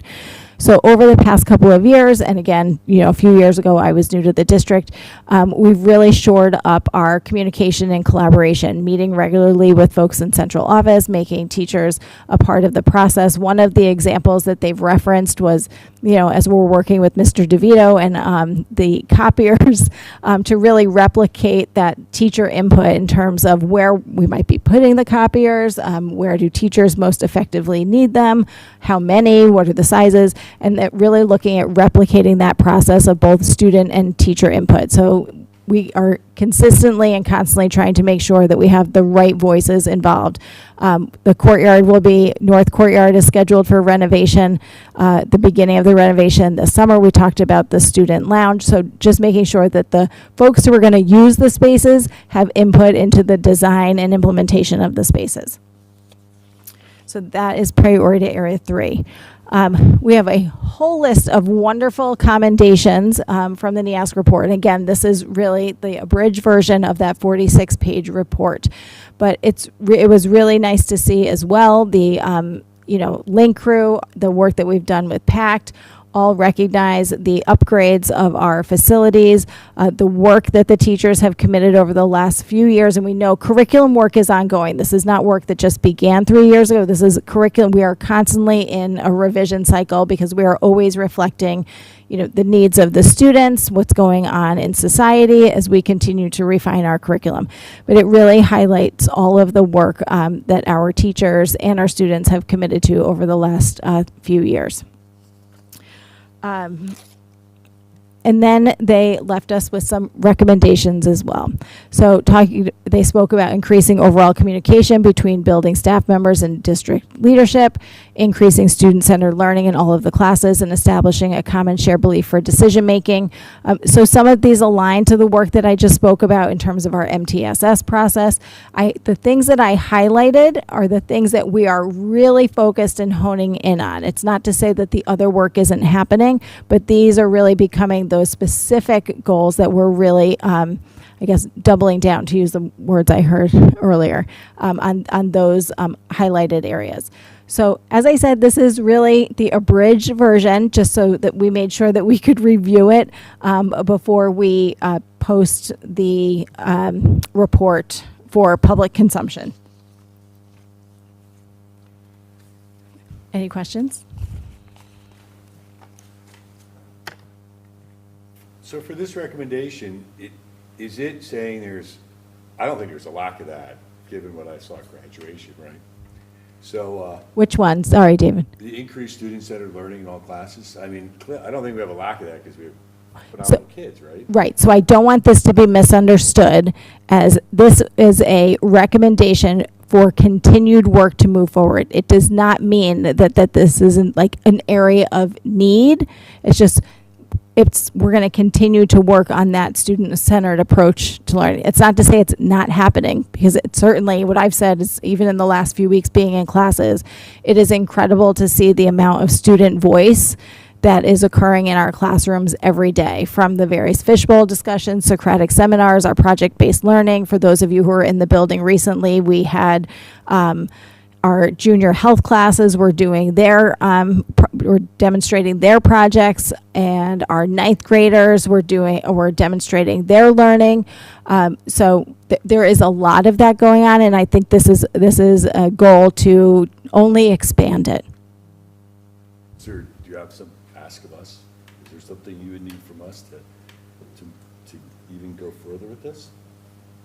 I mean, here's a great question for you, right? That's a dangerous question to ask a high school principal. I know, but I mean, this seems to be the bottom line for this age group, right? To get them jazzed and confident, right, about their next level at college. So fire away next February, Next October, you got it. okay. I have just one question. Sure. What is the bow on top? Like, what are we trying to achieve and why? So the New England Association of Schools and Colleges comes in, similar to when we've had the Tri-State Consortium come in and kind of help us look at our schools, our practices. Tri-State came with a specific question that we had developed around our math practices. NEAS comes every 10 years, and it's really a refinement process. And I think it's a really great way to take a look at what we're doing and to have folks from other schools. We had folks from schools all over Connecticut. Sometimes you can have folks from schools across the New England area coming in, and they're coming from their own schools with their own practices. And to me, it's really thoughtful, professional dialogue around things that they're noticing and seeing, and also wonders about, have you ever tried this? When we talk about our multi-tiered system of support, those folks coming from other schools have their own practices that they've implemented. So they might ask us, have you thought about trying this? And I think it's a really wonderful, it's daunting, I will say that. It is a lot of work. But I think it is a great way for us to be sure that the practices that we are implementing and employing are the contemporary practices that we want to see in our school buildings and our classrooms. And in full disclosure, I knew this because I was on the call for the Board of Ed, but I wasn't sure the community knew why we would go through this. So Lisa looked at me like, are you nuts? We do need to be accredited too. It's to be accredited, Yeah. right, as a high school. Right, that's Yeah. that's at the end, we're looking for accreditation. So that's the goal, right, which we were. Right, but along the process, we learn ways to improve what we're doing, even if we don't hit the accreditation, but the We goal is did. accreditation. Yes, we did get, I think it also fosters, and Trinity, I know you can agree or disagree, but I think it fosters really wonderful collegial and collaborative conversations in our school building about our practices. And I think teachers also have an opportunity to see what others are doing and to continue to learn. That's not to say it doesn't happen outside of a NEASC visit, but I think it just adds a certain level of collaboration and, kind of a coming together as a whole school to really look at what we're doing and be really proud of what we're accomplishing every day and every year with our kids. I think it's a very validating process. We're in the building every day doing our best, hardest work, and to have a process that allows us to reflect on that and share with the community and each other what's going well, these are areas to focus on, and that it's constantly recursive. It's not locked and fixed. It's setting goals for a couple years, checking back in. It's very much the cycle of inquiry that should drive education. So it feels like the right thing to do whenever you're doing it, I think. It's every 10 years? It is every 10 years, but in 8 years, they'll come back for a collaborative conference. We also, at the end, in 1 year, I submit a report as to where we are 1 year from the visit. And then I believe there's a 3-year report, a 6-year report, and then they come back for that collaborative conference visit in year 8. And then we set new priority area goals that we really hone in on for those 2 years prior to the next decennial visit. Period of time. Well, I think if you think about school change, right, and what it takes to really implement consistent practices over time. I think that 1 year out, the 3-year report, the 6-year report, and then the collaborative conference visit is new over, I think, within the last 3 to 5 years. And that was really a reflection on that decennial visit. And that decennial visit was really like this kind of gargantuan task for schools. And so it really shortens that a little bit by saying, okay, we'll come back in year 8 and you could set some shorter term goals based on those cycles of review you've had in year 1, 3, and 6 with that same school team. It still seems like a long period of time. I mean, it's more than one generation of kids. I mean, I just think about how quickly things have moved just in a relatively short period of time in terms of technology. We started a conversation a couple of years ago about, what do you do about smartphones or smart watches? And we've moved, now we have Meta glasses. It seems like life is moving much faster than ever. Yes, and I can't imagine doing a decennial visit every 5 years. So. Anyway, thank you. Thank you. Are we done with the screening, or should we? No, No? not yet. Hanging out. Okay. All right. So we're on to D, the Board of Education policies, regulations, and bylaws.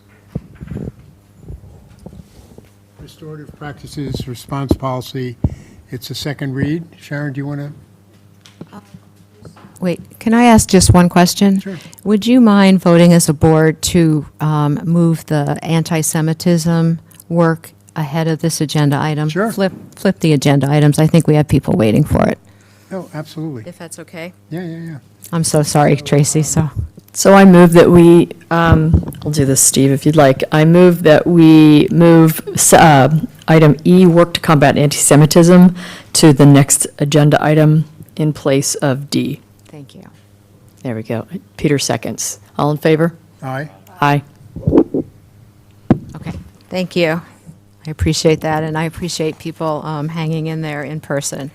I was very heartened to hear the comments at the beginning of the meeting, and I'm hoping just to build upon those, that as you know, we as a whole district and principals and assistant principals and teachers have taken the incidents over the course of this year incredibly to heart and worked through a lot of emotion, a lot of different perspectives, a lot of sort of different feelings about where we might go next. And so that is why I came back with the recommendations that we try to build the work, whatever it is, long-term, over time, and build it into the fabric of what we do, rather than say, oh, we got that speaker, we're done. I really want to see the work taken seriously and embedded in what we do. And so I recommended the 4 committees, 1 curriculum and instruction, and that is because we want to give our students the best possible foundation as citizens and as studiers of history to go out after they graduate high school and understand what they're hearing and be able to critically think about it, debate about it, know fact from fiction, know where some of these prejudices have come from over time, et cetera. So that's long-term effort. And again, our curriculum, I think, is strong, but it's probably time to look at it, refresh it, revise it, add to it, extend it. So that work will take time. And Tina and team and principals will lead that. Another group is the social emotional learning. And I think Dan spoke eloquently to the No Place for Hate type of programs. We have social emotional learning embedded from the early grades. You heard reference to the ruler program, et cetera. So we're not looking to just sort of add more so much as we're looking to see how it all fits together, see what we're missing, see what we can integrate, see how much student ownership can happen. It was very heartening when the ADL came in to speak to the training for the No Place for Hate School. In that room, 2/3 of the people were students, and that is a telling marker right there. So thanks to Dan for organizing that, and that will grow too. But again, this is embedded, it takes time, it's in the fabric of what we do. Another group we want to look at is culture and heritage, which I think will be fun. And I think parents and the community are itching to get that started. But I really think there's too much going on at the end of this year. So that is a better lift or a better launch next fall, I think. So that left the accountability group, because there is that understanding that, well, there have to be repercussions and responsibility and understandings about, if you're going to be part of the community, what are your responsibilities? So I was happy that parents from the PTO and the Mothers in Blue and school administrators wanted to sort of collaborate and say, okay, how can we get this started? And selfishly, I know I'm here for a short time, so I wanted something that could be concrete and could fit my 3.5-month timeline. So that's why we started with accountability. And I don't mean to make light of it. It's important, but I also thought it would be an easier thing to bring to fruition in terms of concrete steps in the more immediate time period. So we looked at, and I want to commend the Mothers in Blue, and Stephanie specifically was on that committee with us. But we agreed on 3 or 4 things. One is to implement, or to ask for approval, to implement an anonymous reporting system, and Dan DeVito will take us through that. Another thing we wanted to do was to make it a little bit easier to highlight the practices that are already in place around the consequences for various infractions. Of course, hate-based behavior being one of the most serious ones. So quite frankly and unashamedly, I went to Westport and stole from their website and their superintendent. Tom Screese and I are like best friends right now. They had a very, I don't want to say handy, but it was helpful. They charted some of our numerous policies that lie across our website, and they had condensed theirs into a sort of a chart, just making it a little bit more user-friendly. So I thought that was a great step. And then Dan DeVito, very creative with the website as one of our PTO leaders as well, collaborated on trying to make a tab for that he can also preview a little bit tonight to, again, just make it more user-friendly. So I'm going to stop talking, and I'm going to talk about let Dan take over with the anonymous reporting system, and Jim Wiltsey. And our staff has also checked this. And because all boards of ed want to know, well, what did the lawyers say about it? It has been through legal. It's also been through our insurance, whatever you call it, onlookers, looking at Phil. So it's been through that. It's been vetted. So I think we're ready to go, as long as you, as the board, can approve and support this and ask your questions tonight. All right, thank you. I'm just going to stand up here, because after this I'm going to show the webpage. So I wanted to talk a little bit about Sandy Hook Promises, Say Something, anonymous reporting system. The group, we vetted several different anonymous reporting systems, and we landed on Say Something. It's an absolutely fantastic tool. So I just wanted to give a brief overview as to how it works from a user perspective and what happens when a report is put in. So it's based on the Say Something Foundation, which basically it's an all-encompassing product. So it's not just an anonymous reporting system, but there's also, I'm going to call it curriculum, basically lessons for staff and for students. If you look at step 3, say something to a trusted adult. We would start that at the younger grades, speaking to a trusted adult and building that relationship, as well as they get older, using the ARS, that's the acronym Anonymous Reporting System, or calling 911. So there are 3 ways to submit a tip. They can either use a mobile app, they can use the website, or they can call a hotline. Regardless of what method they use, they will actually begin a conversation with a person. So just a quick kind of screenshot of what happens if they submit a tip through the app or through the website. It actually gives them about 30 tip types as well as other. And in our discussions with different products, the more tip types presented, the better it actually is, because it helps them hone in on exactly what needs to be done. So when a person submits a tip, they're actually routed to the Say Something Center, which is a nationally accredited crisis center with crisis counselors. And so they begin a real-time conversation with a crisis counselor to discuss what is the tip they are submitting and to gather as much detail as they possibly can. They are they're multilingual. They are highly trained. It's really a fantastic step that it goes right to crisis counselors. From that point, the crisis counselors, they have their flow chart, right?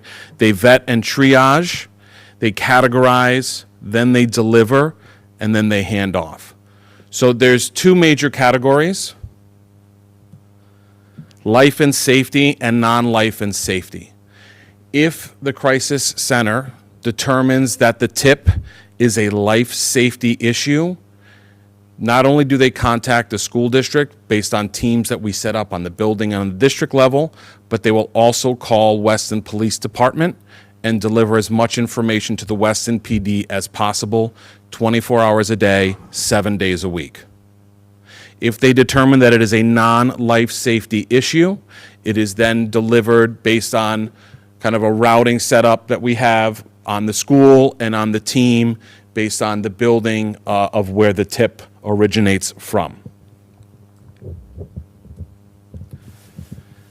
Beyond the tip, and as part of the tip delivery process, they hand off everything to us. All communication, if pictures are uploaded, everything. They don't keep anything.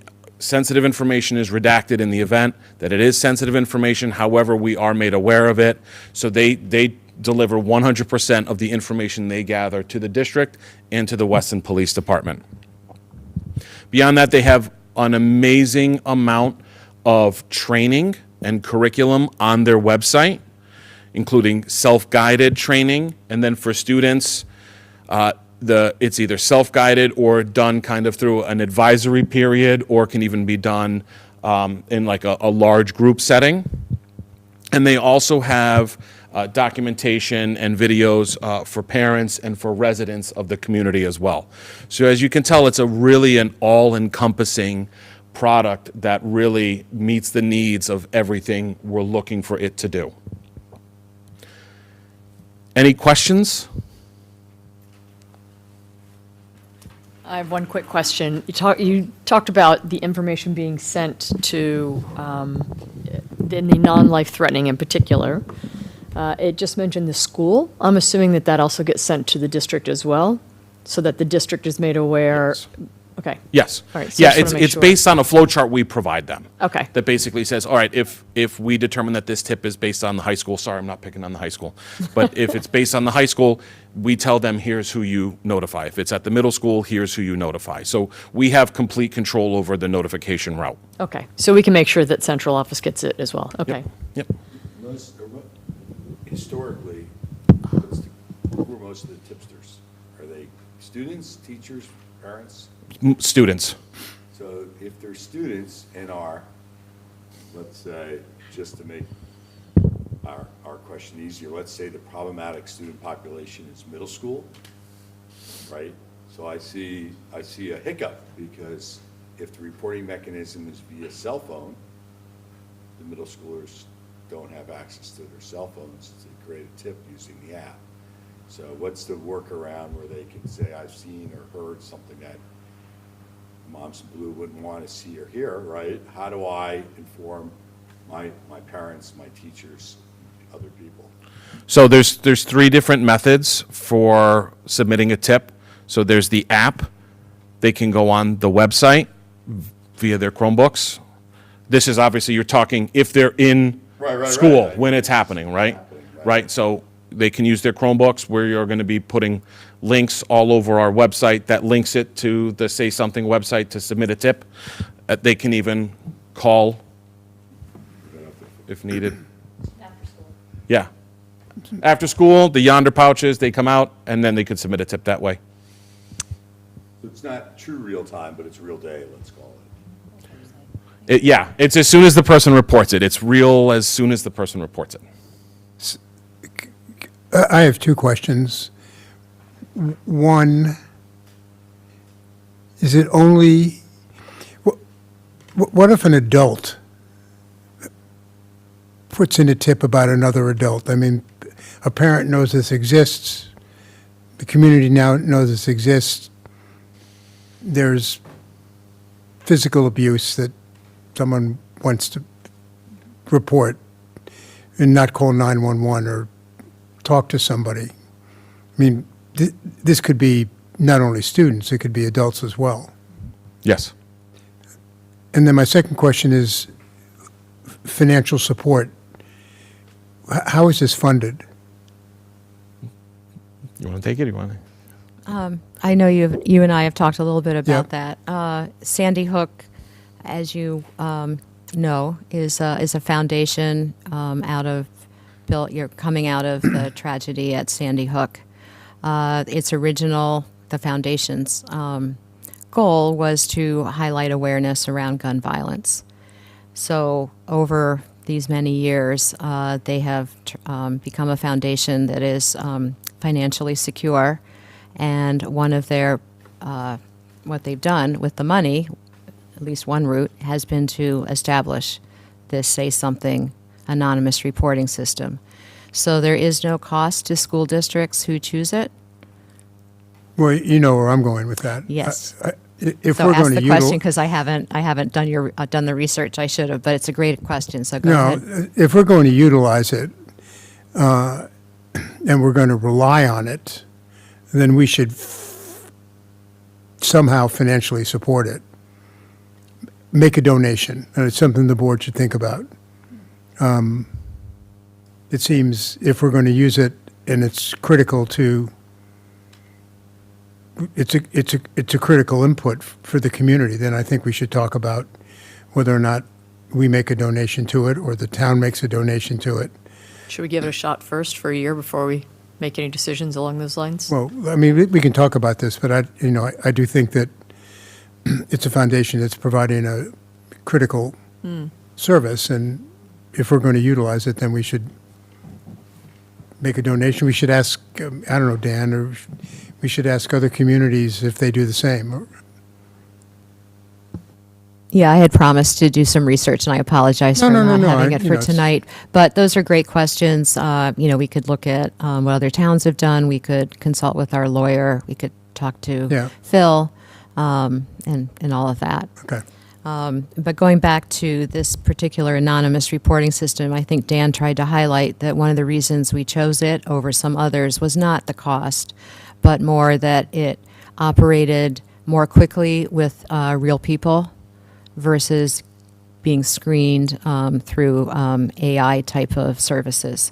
And not to say those are bad, it's just we, for Weston, felt that the sooner tips could go to a real person, the more helpful that would be.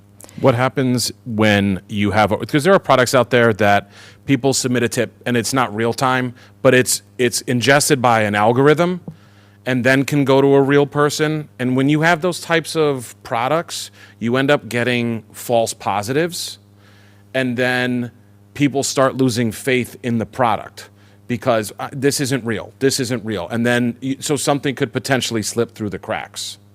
And also I also wanted to kind of bring Jim into the conversation. Jim's been speaking to other school districts, the police departments of other towns who have the Say Something product. I didn't know if you kind of wanted to give a little bit of feedback on what you had heard.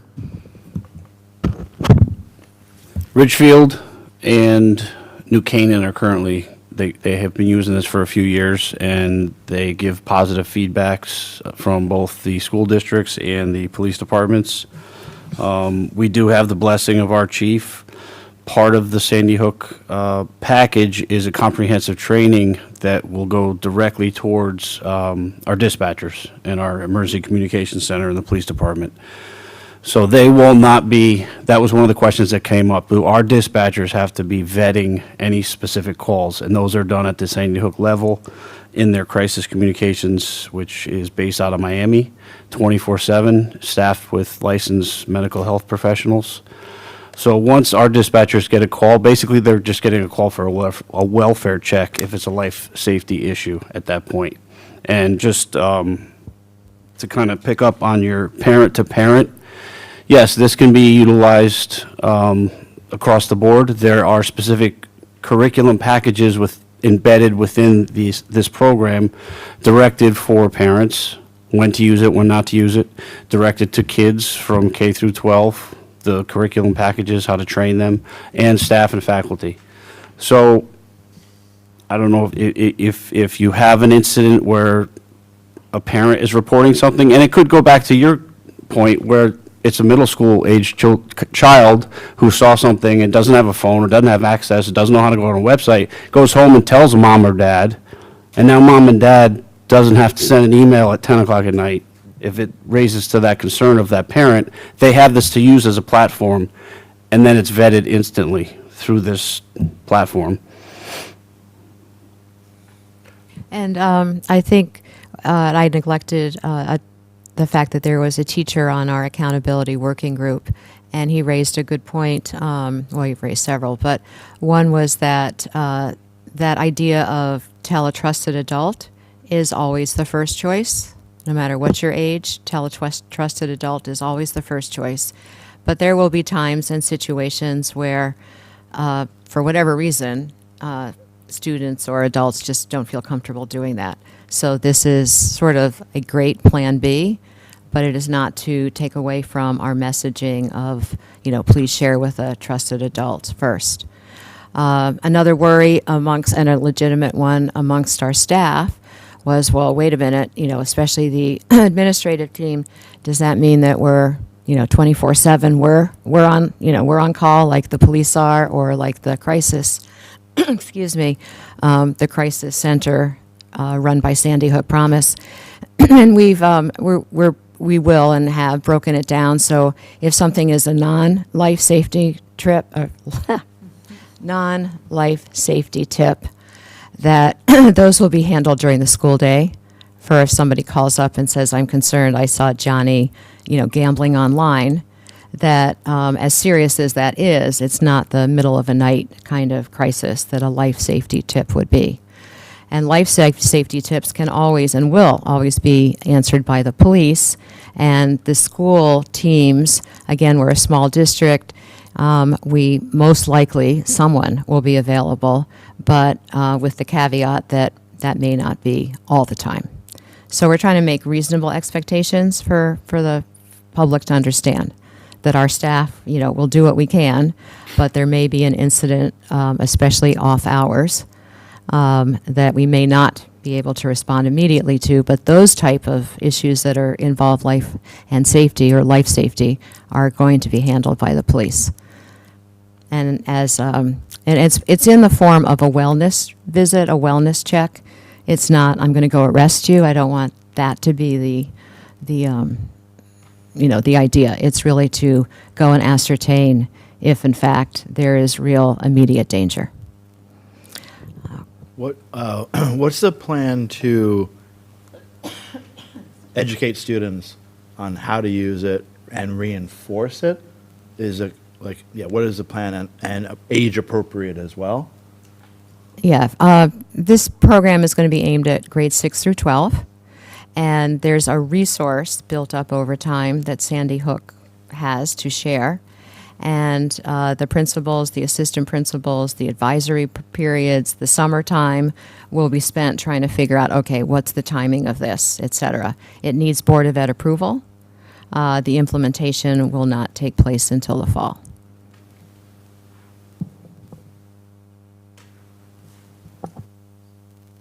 Yep. So this is item E. May I have a motion to approve that the Weston Board of Education approve the anonymous reporting system as presented? So moved. Is there a second? Second. All those in favor? Aye. So we are now on to D. Nope, not policies yet. Hold that thought. Okay. Sorry. The next is to show you what the student code of conduct looks like. And I want to thank Dr. Edwards and the principals and the assistant principals, grades 6 through 12, for crawling through the larger document that Westport has on its website and condensing it and reviewing it so it fits Weston's needs. And I do want to again thank the Accountability Committee and those members for agreeing to this concept. And it's been a sort of a lot of work in a short amount of time. So I'm going to turn it over to Tracy. And then if you have questions, that's great. And I know there's a lot of infractions, so you may or may disagree with fraction number 11, and you don't think the consequences for snowballs are correct. We can have those kind of conversations offline, but I just conceptually wanted to give you a peek at what it looks like tonight, and whether you think parents would respond favorably and the community. So I'll turn it over to Tracy. Thanks. Thank you. And again, credit to Westport, who served as a guide, and the principals have done an enormous amount of work on this. The first page of the Code of Conduct really just outlines the goals and priorities of the document, which is to establish some consistent discipline practices, and this applies to grades 6 through 12 specifically. Other districts have adopted it at the elementary level, and we're not there at least yet. The document is designed to give families and students notice of the types of conduct that is not allowed in our schools, and what we're doing to support a safe and healthy learning environment within the district. I do want to note that this is intended to be a guiding manual, meaning that we, as an administrative team, will continue to take into account particular circumstances or behaviors at issue before determining what discipline is or is not appropriate in a particular circumstance. We also have processes that we follow as a district that are outlined in this introduction. Incidents that are addressed through this code of conduct involve a meeting between the student and a building administrator. Parent notification is part of our process. And with certain level offenses, I am notified along with the superintendent, so we are aware of areas of concern. So this is, again, kind of the introductory goal of the document. Thank you, Dan, for projecting. If you go... You were in the right spot. Yep. And then the corresponding pages are literally specific behavior. I think there are 59 of them.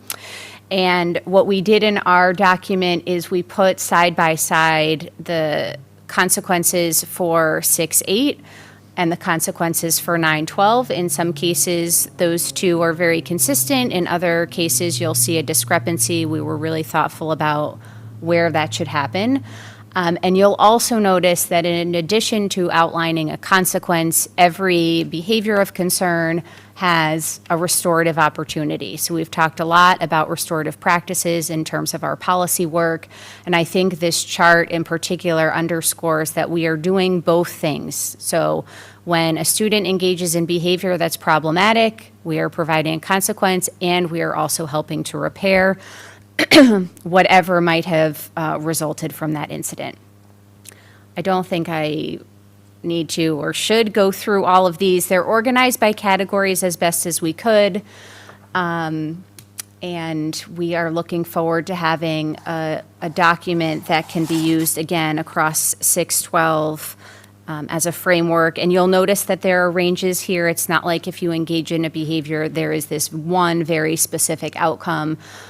It's a lower range response to what's the higher level response to each of the particular incidents outlined. And I think if we could find the hate-based behavior, just to, It's sort of tie it with tonight. 30-something. 33, 36. 36. Thanks, David.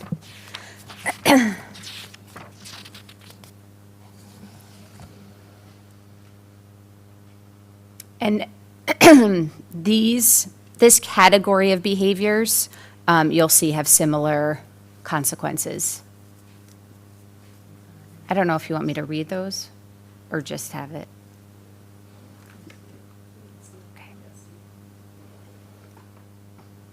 Ultimately, will this be by the degree of severity?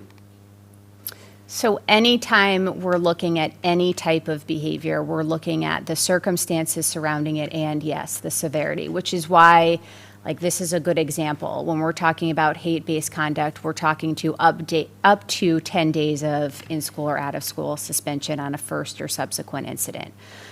There is a range in the severity of hate-based conduct, and so one incident, just as an example, could potentially have a 2-day in-school suspension, but another incident could warrant a 10-day out-of-school suspension if it's particularly egregious, concerning, targets a student in a way that's problematic. And you can see when we're talking about conduct in this category, we're talking about possible police referrals, we're talking about possible recommendations for expulsion. Those are not consequences that you see for a number of other behaviors on this chart, right? There's much more minor offenses that those items would never even be a consideration for. If a student has 10 days of out-of-school suspension, how do they maintain their academic work? What's expected of them? So we do provide opportunities for students to remain engaged in their academic learning experiences, even if it's not on campus. And without getting too much into the weeds, there are specific legal responsibilities and obligations for students who have special education needs for some of these disciplinary consequences. Tracy, I think this is helpful, but I think it might stop short of what people may be asking for, and maybe they just can't get what they're asking for. But when I look at 36 and I see up to 10 days in school suspension, out of school suspension, there's no minimum. So one could say there could be no in school or out of school suspension, right? I think it assumes that the suspension. But you're right, there is no minimum here, and this is a work in progress, so if that becomes an issue, we will. Yeah. I think. There are some places that put Yeah. minimums, I get it. I think just from our meeting that happened back, it seems like it was a long time ago, but I think that people, they kind of conflated two separate issues. They wanted to know who the student was, but I think ultimately they didn't really want to know who the student was by name. They wanted to know that there was going to actually be consequences that were tangible, that they could understand. So I think it would be helpful to understand that, is there a minimum for not necessarily just 36, but for any of these? And I know some of our policies do have minimums. So I think as potentially the next draft, there should be a minimum, because I think this can also act as a education tool for parents to talk to their kids about impulsive behavior, and impulsive behavior does have consequences, and the minimum consequence is this. But I think that it would be helpful to have some for some of these items, especially probably 36 and maybe 35, a minimum. No, I think that's a great point, and we'll take that back and look at it and consider it. Megan had her hand up.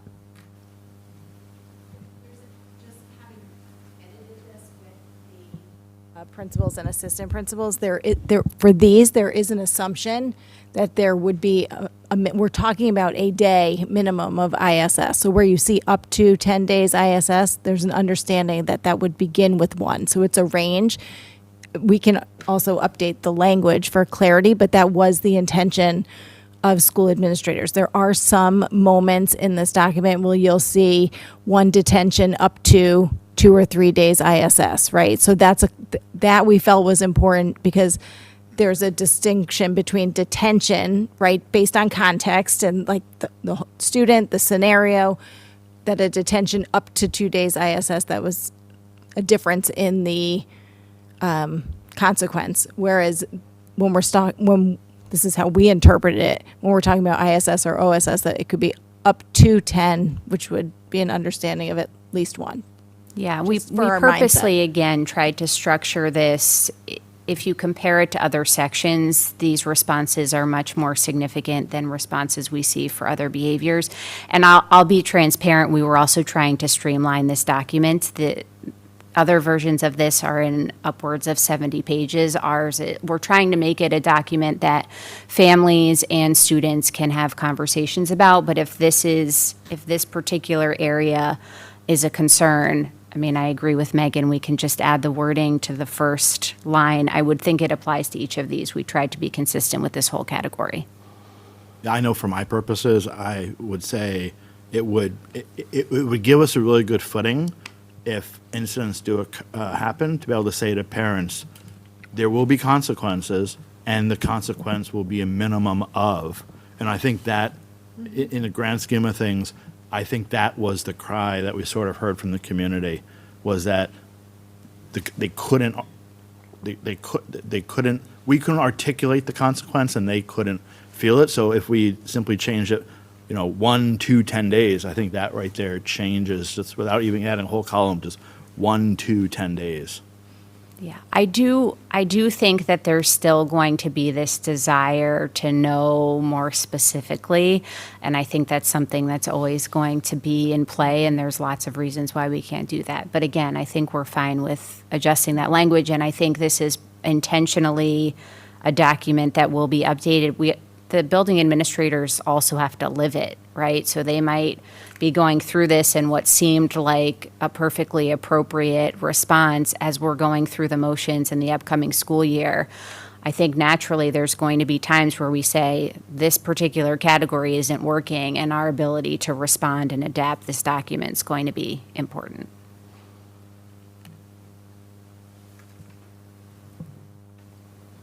So just out of curiosity, you mentioned the restorative discussion with staff members and possible restorative conference. Can you go into, on 36 in particular, can you give a little more color on that? As best as I can, it's going to really be situation specific. So a restorative discussion with a staff member, it could be meeting with a building administrator, it could be meeting with a school counselor, where a student is having an honest discussion about the impact of their actions on maybe a specific peer, a group of peers. Again, depends a little bit on circumstance. You'll notice that the language here is very deliberately possible restorative conference. So when we're talking about more intensive work potentially between students, an affected or impacted student, that's also going to depend on the willingness of the student who was impacted by that event. Sometimes it's appropriate to bring students together to talk through a situation directly. Other times that's not appropriate in the immediate and is maybe more of a longer term plan. But that's why those two responses are illustrated here. So when it comes to hate-based conduct, though, specifically, do you think it would be important, of course, restorative discussion, with staff members, possible restorative conference, should we use some sort of educational opportunity in there? Should we address it specifically? Because I think that's one of the things that we heard loud and clear in that March meeting too, was repercussion and education. And so we might want to think about what we're putting in there so that we can keep that door open, that yes, of course, especially with hate-based crime, right? Why is it that the hate-based crime is so painful for members of our community, and help to educate the offender as to why it offends those. So maybe we could put something in there. Just a thought. Yeah, we can certainly discuss that. I think that is naturally a part of the restorative discussions that are happening with staff members at this point. Megan, you're nodding. I don't know if you wanted to add something, but the educational opportunity is an important part of this process, including at the middle school level. That's also a part of the restorative approach to discipline. So when we are meeting with students and we're understanding their perspective, their point of view, whatever the case may be, not only for these incidents, but incidents throughout. Education is a part of that restorative plan. So the education sometimes can lead to a restorative conference because there's some education and learning that needs to happen before students are ready to be in a restorative conference or a circle. So it's implied, and maybe that's part of the language for the introduction. I don't know, to explain those components of restorative school practices. Yeah, I'm just suggesting it just primarily because exactly what you said, which is you want this to be a document that parents can talk to their children about, and so that they can work with their children, and the children will understand what a restorative discussion is. You know, how does that work for a child, and maybe it's learning, right, about why that behavior is considered to be hate-based. Yes, and Just one the- of the just- things yeah. that I probably should have said about this document is that it's going to live as a supplement as part of the regulations for all of the policies that are outlined on page 1. And so one of those policies is the school climate policy. And I'll be honest, we went back and forth about the length of this introduction. Do we include some of the key terms embedded within those policies, or do we kind of keep this short and to the point? But maybe there's some specific language around the restorative work in particular that can be added here, rather than getting completely in the weeds on all of the social emotional components that play into this as well. Yeah, that could work. I was just thinking specifically on that one box of 36, to be honest with you, because hate-based actions are very different from the other things that are listed in here. So yeah, perhaps it does make sense to put it in the introduction or in the box, but just so long as we're aware.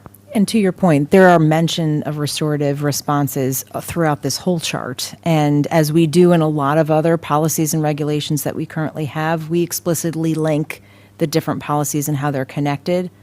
So integrating school climate restorative practices policies that we've already adapted within the introduction to see the through line to use as an educational document as well is well taken. I agree. Just one quick comment from me. So, look, it's a monster document. You guys have done, a great job even just getting this up to where it is today. And it's going to be an iterative process for sure. I think just as I was going through the document and listening to David's concern, if you look at, let's say, number 43, right, which is possession of materials designed to be used in the ignition of combustible materials, okay? If you look at that, you do have a situation where you did put a minimum in there for the same sort of, let's say, call it penalty, right, ISS. If you do just a quick Control F, you could find 24 incidents of having some sort of minimum in this document. Now, they're not, to your points, that they're not always the same, right? Some is detention to ISS, et cetera. But there are circumstances of that, I think, number 43, for instance, that where there is a minimum for the same penalty is I'm assuming that's what you want, David, right? It's like something like that.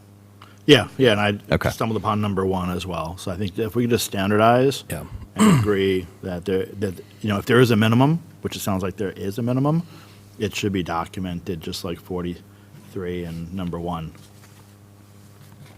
So that being said, I think it just sounds like we just need to clean it up a little bit. But I do want to commend you guys because, and I think I brought this up during our most recent policy committee meeting, which was, after the public outcry that we had in March, in which people were saying specifically what are the ramifications for the behaviors, et cetera. And it's very difficult, obviously, because it's got to be a case-by-case situation. But I remember thinking to myself, we really need a rubric for this. And you put together a rubric for this, so thank you very much. I know that it originated in another district, but we obviously had to customize it, and I know a lot of work went into this, so thank you for doing this, and I think that this is exactly what the community needs to be able to have these conversations within their homes. And also, so people understand, just here it is. It's black and white. This is what it looks like. So thank you for all the work that you put into this. And again, it's one small piece of the puzzle. I think, Dan, we were also going to use the website just to make it a little bit more easy or make it easier to find. And I don't know, Dan, if you have a mock-up of that yet. Sure. So this is also going to be a living, breathing website. It's called Community Relations. And so after tonight's meeting, I'm going to be updating it with the code of conduct and any other applicable policies that get approved. It's going to live under district information, community expectations. It will also be listed under school information under each individual schools as well. So this is the beginning, kind of a work in progress. And thank you to Tracy and thank you to Kelly for all the feedback on this. But it basically it lists all of the applicable policies as well as the regulations of the school climate when it is complete. And we will be adding to this as needed. And this is just a central way for everybody to find all information pertinent to community relations. And the chart will go up there. Yep. And I may have missed this, the chart, you originally looked at what Westport was doing? And are the remedies similar between communities? I mean, did we, I think so. Pretty much. Tracy called through it more than I did, but on the surface, they look somewhat similar. I mean, I think there were some significant edits to the document. I think one of the things that was most pronounced is kind of across the board in Westport, there was I would say, a very significant discrepancy between middle school and high school responses. And we really tried to take a close look at that. I mean, that's obviously working for their district. I didn't have in-depth conversations with them about the rationale, but we did talk about what made the most sense here and what's consistent with things that we have been doing up to this point. The purpose of this document was not to recreate the wheel. It was really to create continuity and consistency and to also call attention in a new way to, obviously, situations that have been particularly concerning this year and how we're responding to those. so we adopted it to what we Meet our believe our needs. community needs? Yes. Great, thanks.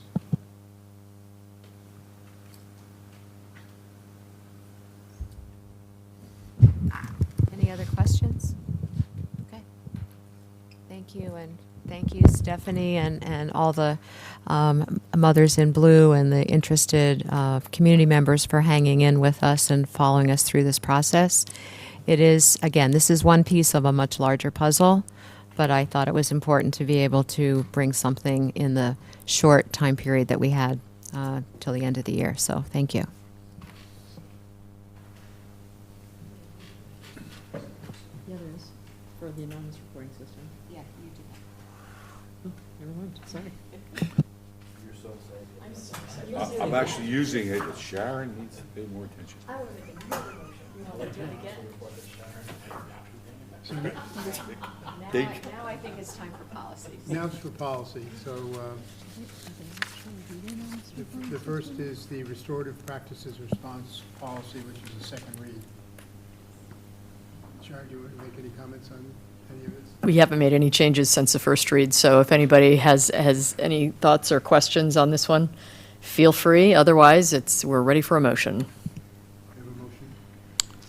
Move that the Weston Board of Education approve the restorative practices response policy as presented. Is there a second? All those in favor? Aye. Aye. Visitor and observation, first read. Do you want to do that one? Sure. So this is a policy that we already have in place in the district. We have a visitors and observations in school policy, and it has been very successful up to this point.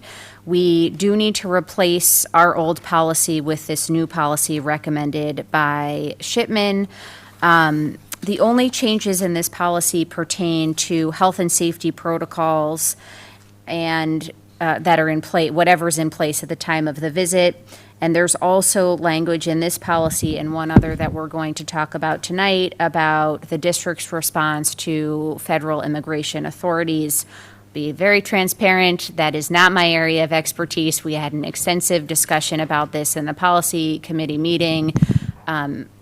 people are certainly encouraged to watch the recording of that. But I think the key piece to this is that schools in the past were considered protected places. They are not anymore, and so when it comes to immigration officials, and so there are specific procedures and responses that we need to have in place to make sure that we are responding to what's being asked of us and also protecting the needs of our students. So those are the only updates to this policy. Everything else, the forms that are used for visits and our procedures around that are recommended to remain consistent.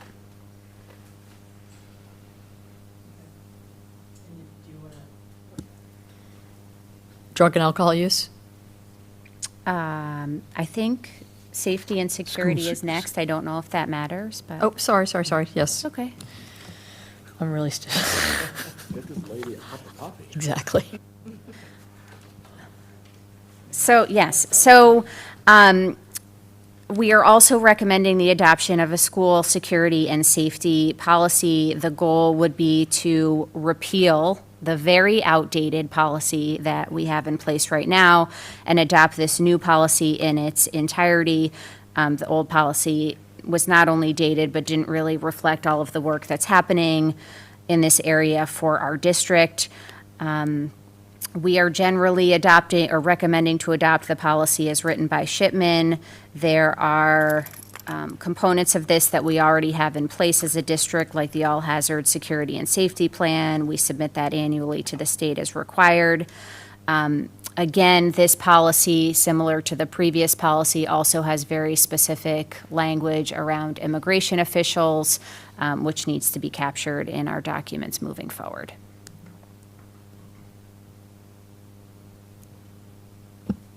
Go. Okay.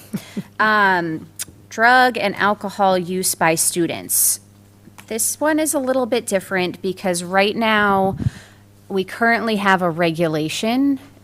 We don't have a policy, which is kind of a unique situation that we're about to remedy. We are recommending full adoption of this draft policy by Shipman. There's a lot of good changes in this. I think the primary is that the previous set of regulations, so regulations are inherently described to be very prescriptive, and those particular regulations were written at a time of zero tolerance, essentially. And so there's not a lot of discretion around any potential incident that could fall in this category. This policy allows for a little bit more discretion, while of course still holding a firm and hard line around any sort of criminal behavior that's obviously not going to be tolerated in the district and needs to be addressed promptly and seriously. But there are moments where there are educational opportunities for students, and this policy allows for those to happen.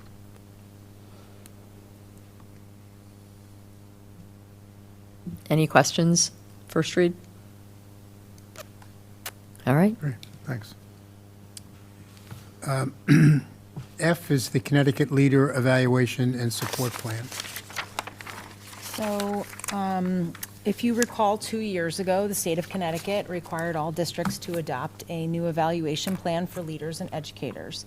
At that time, the Connecticut provided districts with a framework around what the leader and educator plans could look like. Districts could either adopt the Connecticut plan as is, they could have adapted the plan to meet their needs, or they could created a completely new plan from scratch. At that time, 2 years ago, we used our Professional Development and Evaluation Committee in the district to create a subgroup to do a crosswalk of the framework for leaders and educators.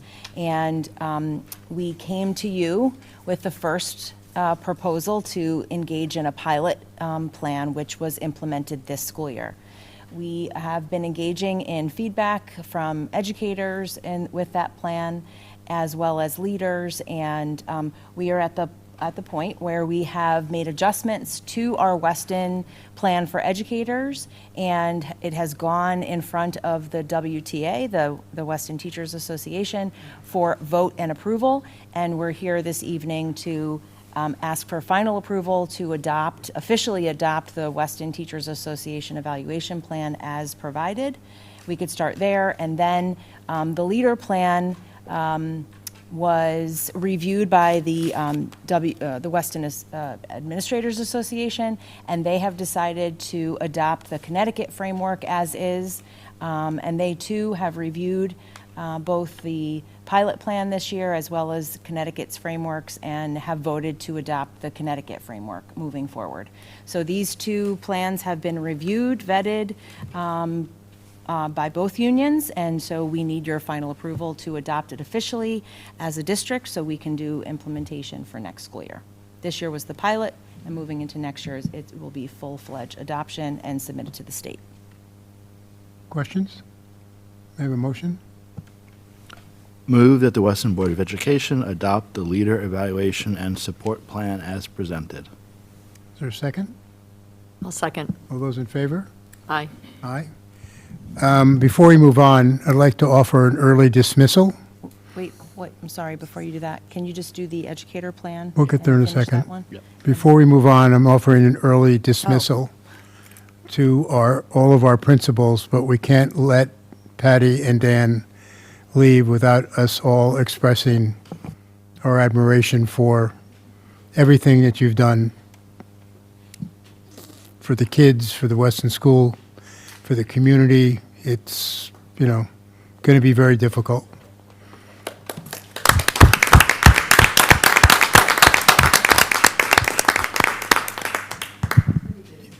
Feel free to stay. Feel free to come back. Yeah, they don't want to go.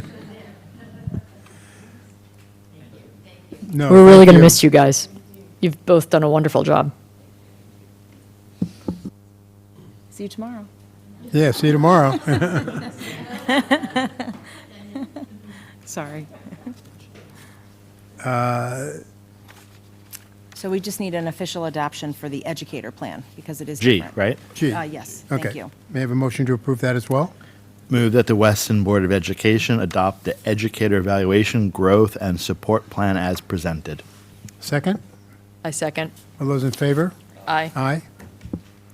Moving on to, Is it that time? it's that time. I needed to stand up. Just a brief update. So as you guys know, we are projected to have a surplus for this year. We're taking a rather conservative approach to our end-of-year projection, just because of the nature of the volatility that exists within the final quarter. But as of May, we're releasing $30,000 towards that we projected for dental claims for this year. So there's a reduction of $30,000.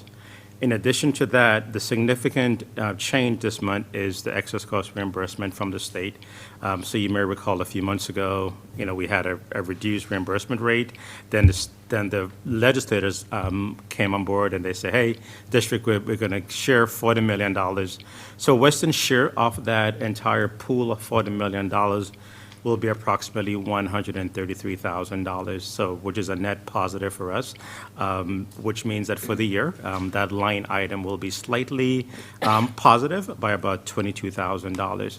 So all in all, we're in a positive trajectory to end the year, and when we return at the end of the summer, August, September, we'll give a closeout, our preliminary closeout, pending a review by the auditors, just to see where we ended the year. Questions? Thank Can we have a motion to approve?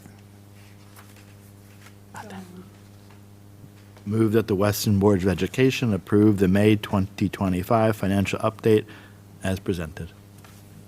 Second? All those in favor? Aye. Aye. Debbie? I can't give an update because I might be an outdate. So no, I don't have anything to add. Okay. Committee updates, CABE?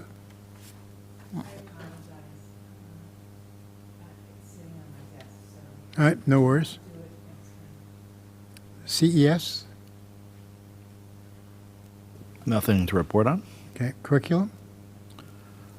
Well, we had our annual in-person curriculum meeting, Academic year in review. academic year in review. And Tina, if you want to just kind of talk about some of the highlights? Yeah, this is our annual academic year in review meeting where all of the different departments come together to provide an update from the year in every department. So our curriculum and instruction leaders are the focus of the presentations. They provide the areas of focus and their high leverage strategies that they worked on during the school year with the teachers and the students. They talked about areas of celebration, some takeaways and lessons that they've learned throughout the school year, as well as some action steps moving forward. They bring with them artifacts from the school year that reflect some of those areas of celebration and focus, and we do a gallery walk, and then we have an open discussion around feedback and celebration. So we brought two of those pieces today just to kind of represent some of the work this year, but it is a great culminating experience for our CILs to highlight and celebrate some of the great work that they've been doing throughout the district. And if you haven't seen it, it is recorded, and it's a really great way to talk about the culmination of the year and all the great work that is happening that is beyond the data. It's more about qualitative components of the work that they do that's really hard to just put on a slide. And I'll just quickly add that the curriculum instruction leaders and the teachers just incredibly complimentary of the CILs and the curriculum program and stuff. So it was good to sort of hear from the leaders just how positive their work is with the teachers in the classroom. So that was really, really good to hear. Thanks. Thanks. EOC? Well, I was just going to add, because I didn't get to say it during the dip review. It looks like the bet on ARC is paying off, right? Because that was a bet, right? Like, because we swam upstream where other people were swimming downstream in the state of Connecticut, and according to the data and in this chart, it looks like it was a good bet for us. It's still early, but we've had a lot of success in the first 2 years of adopting, so hopefully we can keep moving uphill. Upstream, yeah.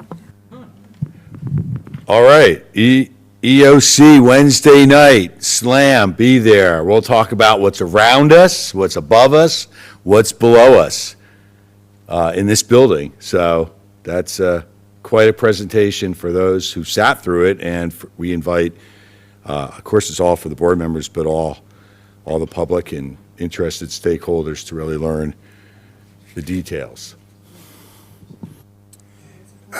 Finance and Operations, we heard Phil's report. Policy Committee, Sharon, is it?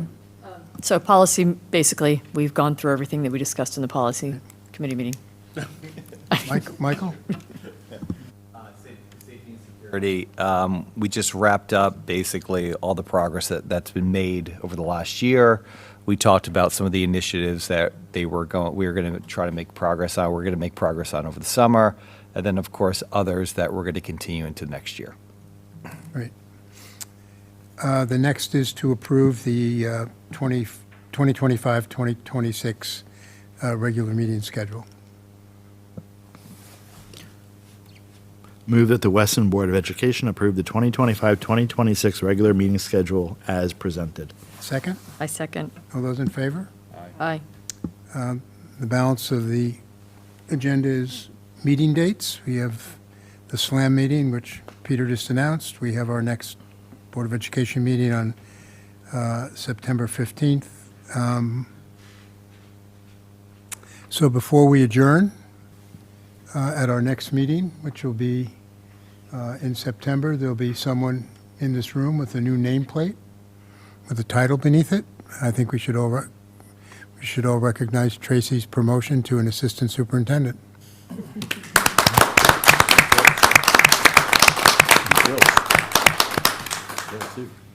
And Phil with his new title, CFO and Chief Operating Officer. Is there enough room on that nameplate for all of that, or we have to get a bigger one? Small font. Yeah. Okay.